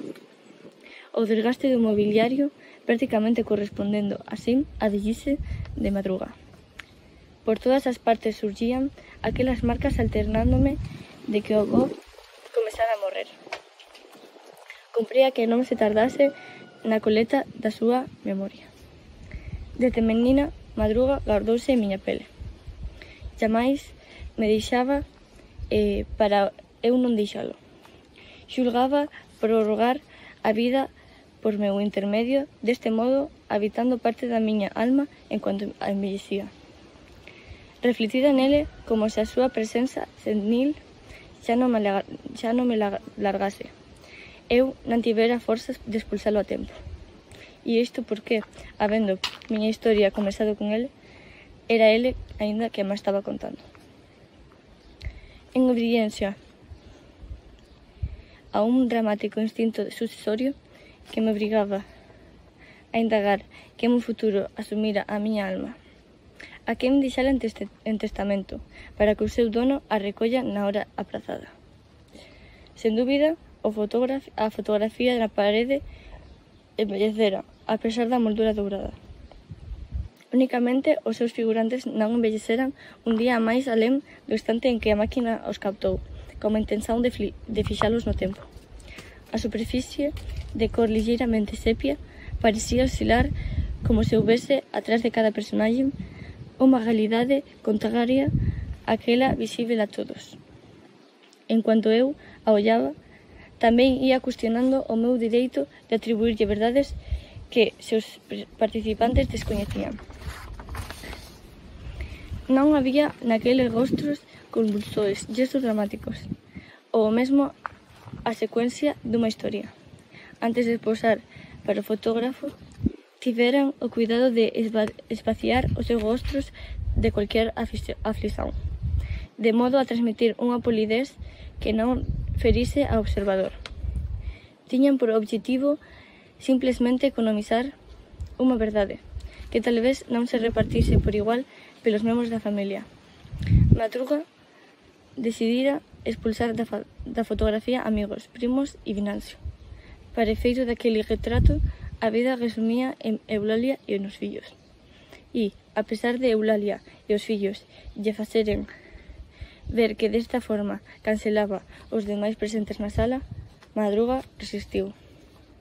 Ali estaba Eulalia. A pele alba realzando o vestuario discreto. Trasía consigo a pulseira dada por Madruga e Alianza. O despeito da pose erecta, observei de repente en Eulalia un frémito que terminou contaminando a familia, excepto Madruga, de pose irreprensible, como termo de colete, o reloxo de bolso á vista, todo ele cobrando eternidade naquele instante. Tobías, de todos, era o máis joven, aínda non completara 11 anos, e usaba calzas curtas. Como os ollos aflitos de sempre, quasi movía a cabeza en dirección a Madruga, para dar proseguimento a un combate que o pai, no entanto, desconsideraba, de forma que os detritos lanzados por Tobías contra Madruga esbarraban no escudo daquele peito e no elmo do seu ollar. E como Madruga non castigaba en proporción aos 6 méritos, adiviñáballe desta rebeldía frustrada terrible culpa. Madruga por súa vez, nunca o liberou deste sentimento. O aceitar o seu eventual pedido de perdón facíalle sempre ver o volume da súa falta. Ambos, porén, non suportaban viver en réximen de tregua. Aflitos con esta suposta paz, despedían entre sí gestos inúteis. Eulalia insurxíase contra o aparente descanso do marido, de carácter belizoso. O tema inmediatamente deixando aflorar no rostro de Madruga o seu resentimento. Você coñece as razóns da miña mágoa. Eulalia non podía crer que as mágoas debesen ser eternas, se a propia vida non se eternizaba. Tiña prazo para esgotar. E depois, sendo máis vello, acaso non fora premiado como a tempranza. Enseguida, ela collía no marido os efeitos de tal advertencia. Mas, diante da súa atitude insensível, ela afastábase sen ruidos. Desta forma, acentuándose a súa triste comprensión cuanto aos sentimentos en conflito que non tendo onde se esconder, senón no corazón. Un terreo por sí minado por contradictorias versións. Ali establecían a discordia e a paixón. Así, as diverxencias entre pai e fillo dentro do cuadro desta realidade tal vez se desen únicamente con a morte dos dois.